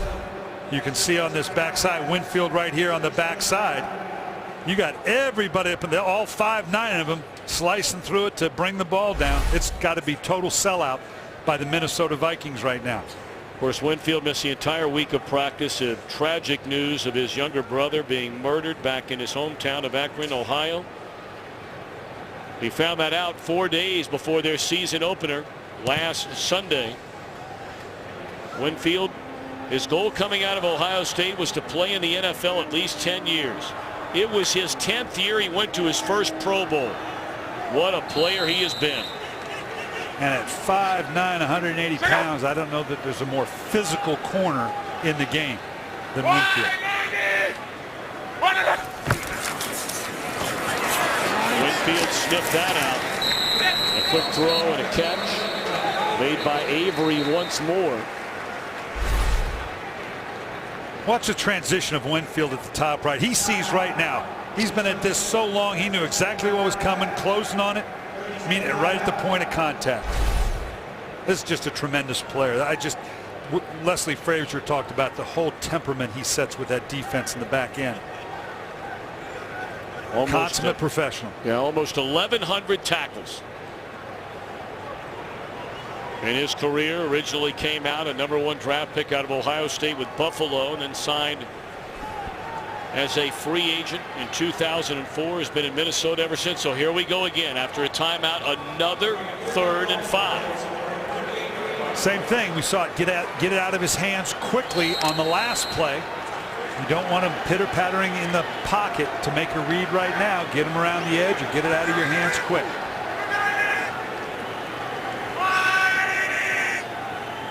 Barring a total collapse, this is the biggest defensive play of the game, and Luck is under pressure. Oh, he takes a huge loss all the way back to the 15 in the arms of Everson Griffin.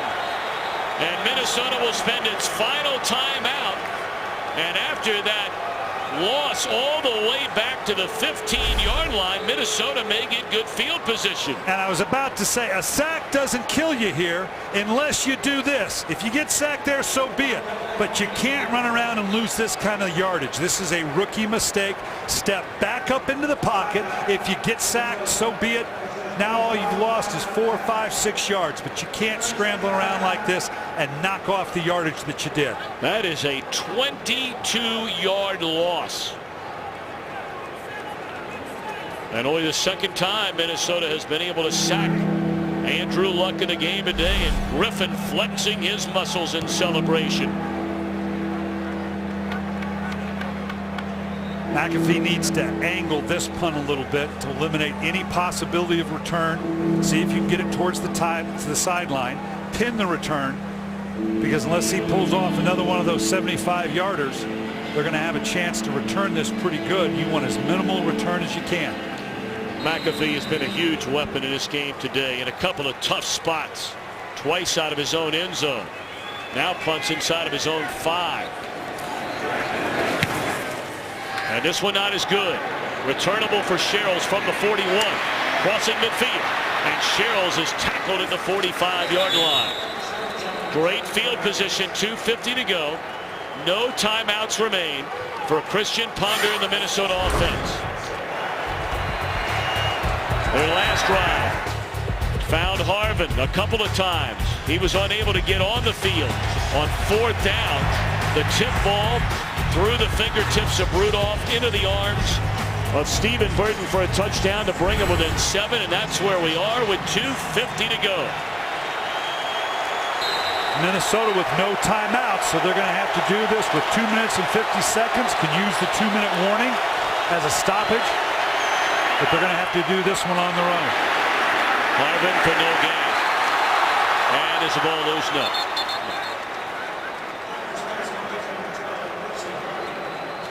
Tell you what, Jarrell Freeman, we talked about he played in the Canadian Football League for 3 years. His NFL debut, he had 13 tackles. As Harvin again is being monitored.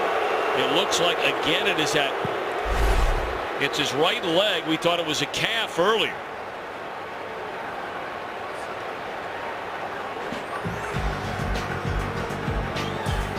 That's Freeman stripping it out of there. Yeah, the knee was down, so we're safe there. Yeah, this has all the earmarks of a cramp, which is a good thing long term. Not helping him right now.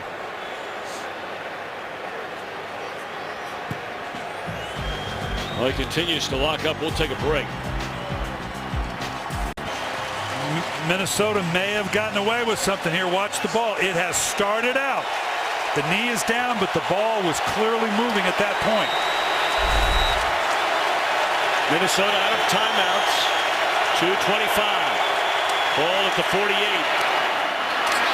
And it's Michael Jenkins who dives forward to the 39-yard line. It's 2 yards shy of a first down. It's 3rd down.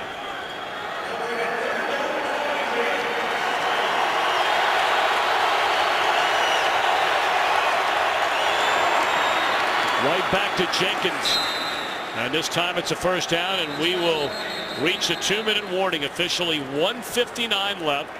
Minnesota out of timeouts. Down 7 with a ball at the 31-yard line. Is it another miracle finish for the Vikings? Well, Percy Harvin still standing on the Minnesota sideline. Been bothered, it appears, with cramping here in his 4th quarter. 1:59 to go. Minnesota down a score. And a screen is set up for Peterson, and that didn't fool anybody. Clock continues to run. Vikings are out of timeouts. And Harvin still stands on the sideline.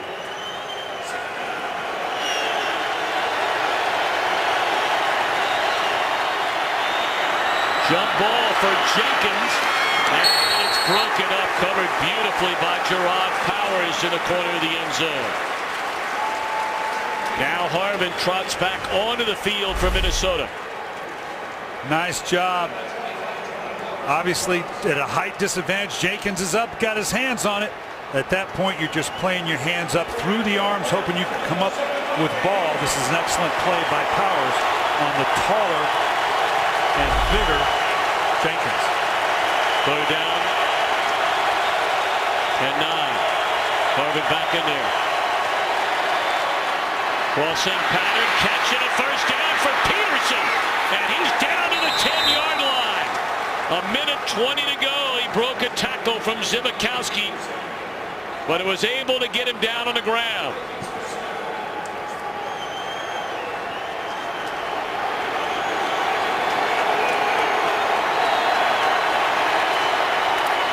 They pitch it to Peterson, and man, you can't play it any better than Moses Foku did right there. We're under a minute. They've got to keep pressing the tempo here a little bit.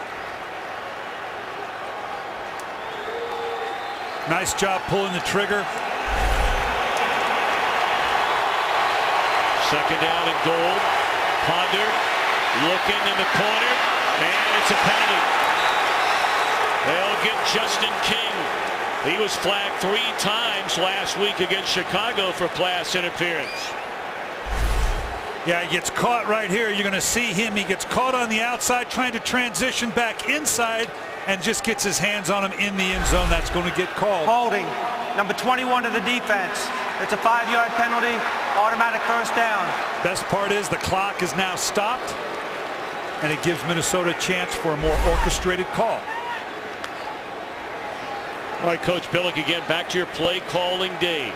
You're down after the penalty. You're going to be down close to the 5-yard line, right at the 5-yard line. What are you thinking about here with a time and ball? They're going to take their big man Rudolph, probably clear him out. If you get a nice jump ball to the back of the end zone, you'll take it. Then bring Harvin, maybe Aroma should do someone underneath. Give yourself the option of the touchdown to check down. Over here in a bunch of linemen, well, excuse me, a bunch of linemen on the left side's where that usually happens. Well, somebody's got tangled up. It was Aroma should do it. Powers. Second down. And he had Rudolph at the back of the end zone. Typically when a team bunches up like that, they run that 3-man combination, clear, pick, pivot back underneath the route, shallow cross across the field, give yourself lots of options. Here they come back again. Now they spread themselves out. Got the 3-man side to the left side. That's typically where the action is. And it is Kyle Rudolph for the touchdown. A point after away from tying this game in the final seconds.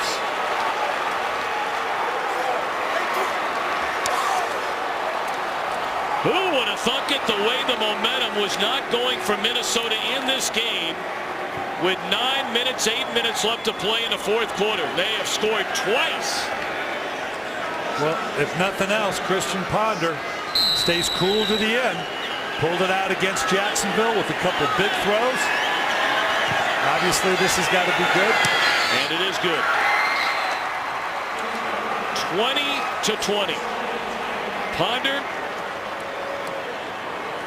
A pair of touchdowns here in the final 7 minutes of the fourth quarter.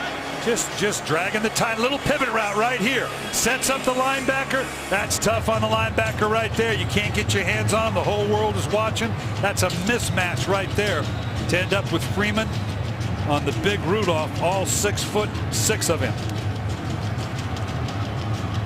Boy, Rudolph's got a chance to be a mighty good one for a long time. He is so athletic for such a big man. May remember, he was the most coveted tight end in all of college football and then got hurt his senior year at Notre Dame. Well, they still drafted him early in the second round in Minnesota. Played through some hamstring issues last year. Well, they're banking on a big year this year, and that's a big touchdown catch. Well, he's got the combination that every team is looking for in a tight end. He's got size, he's got athleticism, he's got great hands. Not the best point of attack blocker just yet, but he'll get there. He'll learn to use his hands and use that leverage that the really good ones do.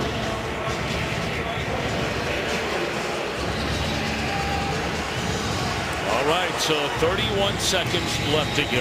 Indianapolis has a couple of timeouts, and you saw Andrew Luck urging his teammates to say, you can read his lips, we have enough time to win this thing. And they'll get it at the 20. All right, Brian Billick, I go back to you once again.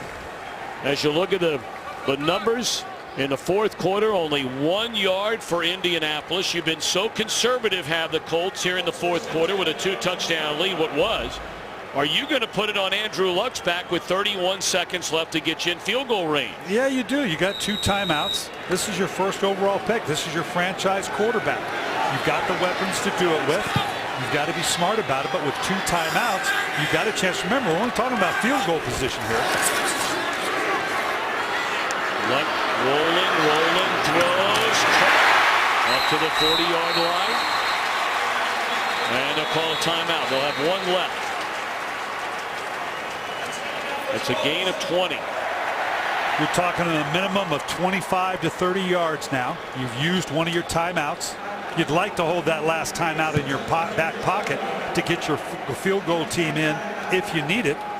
And again, if you believed in Vinatieri, and you saw there a moment ago, I mean, it has been a long time since he's hit from 57 yards. We showed you earlier he was hitting from 59 yards, but that was in pregame kicks. you would have to get to the 40-yard line of Minnesota to set up a potential 57-yard field goal try. Of course, we saw David Akers kick a 63-yarder, so let's don't discount old men now. No, okay? no. I wouldn't do it. Never Something about experience in there.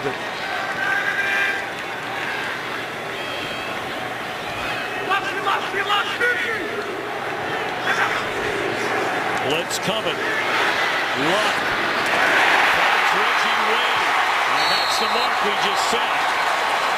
As the Colts will spend a timeout, stopping the clock with 18 seconds.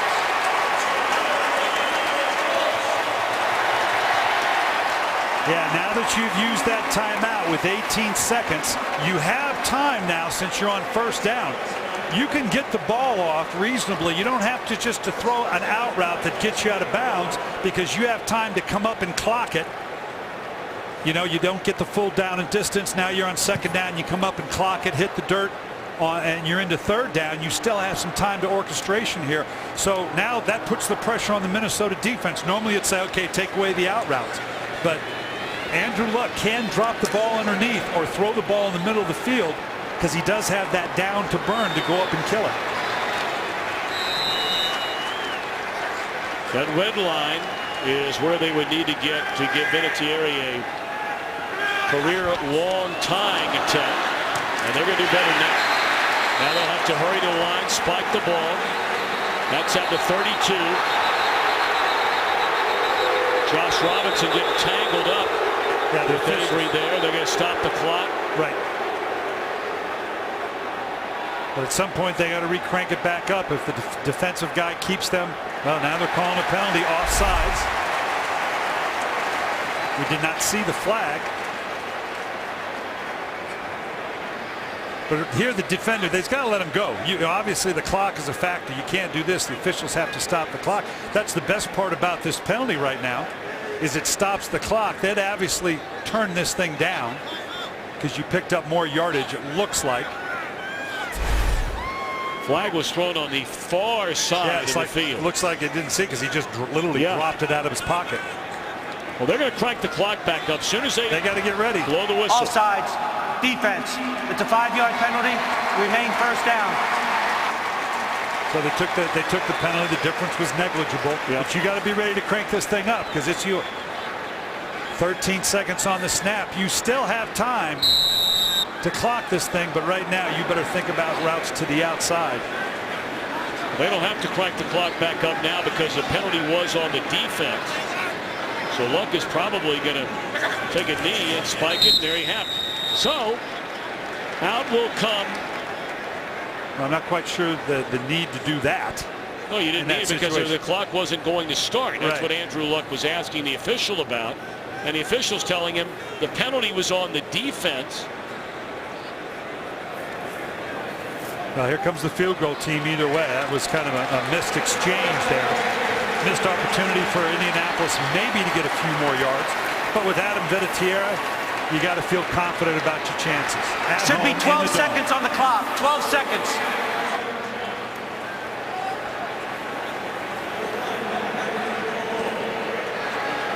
So here he comes. This will be from 53 yards. 12 of 25 in his career from 50 and beyond. Good snap. Good hold. Does he have enough? Yes!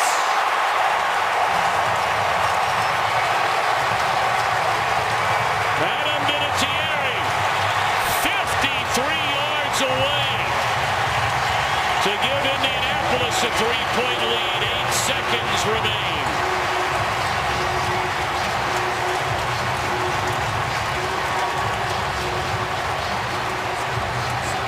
Colts fans feel it today what Vikings fans felt a week ago.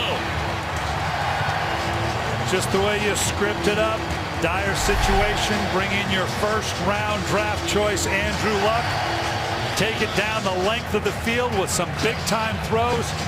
Chuck Pagano realizes this could be a defining moment, all but in the young career of this very young football team.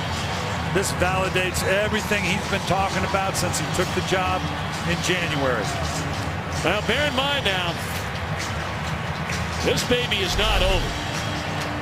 8 seconds left. I would imagine they are going to do everything they can to keep this kick from landing in the arms of number 12, who is unquestionably the most dangerous kickoff return man today in the NFL. I mean, Hester's been a good one for a long time.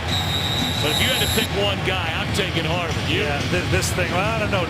Devin Hester's pretty good. This thing's going to be squibbed. It's a moot point because they're going to squib this thing, hoping one of these big linemen on the front line end up with it. Or not. Boy, he's confident up by kicking out. Good for him. No timeouts for Minnesota. Boy, how money has that guy been low these many years? Of course, in New England, Super Bowl winning kicks. Instrumental in the Colts Super Bowl title in 2006. And 8 seconds away is Chuck Pagano from his first win as an NFL head coach. That's a special time. That game ball is going to be on his den wall, I promise you, or bookcase. That's a special time, your first win as an NFL head coach.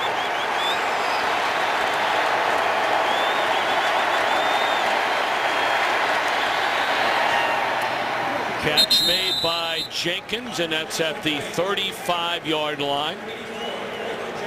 Don't know if they have enough time now to make another completion and give their field goal unit a try. I mean, we know Walsh can kick them a long way.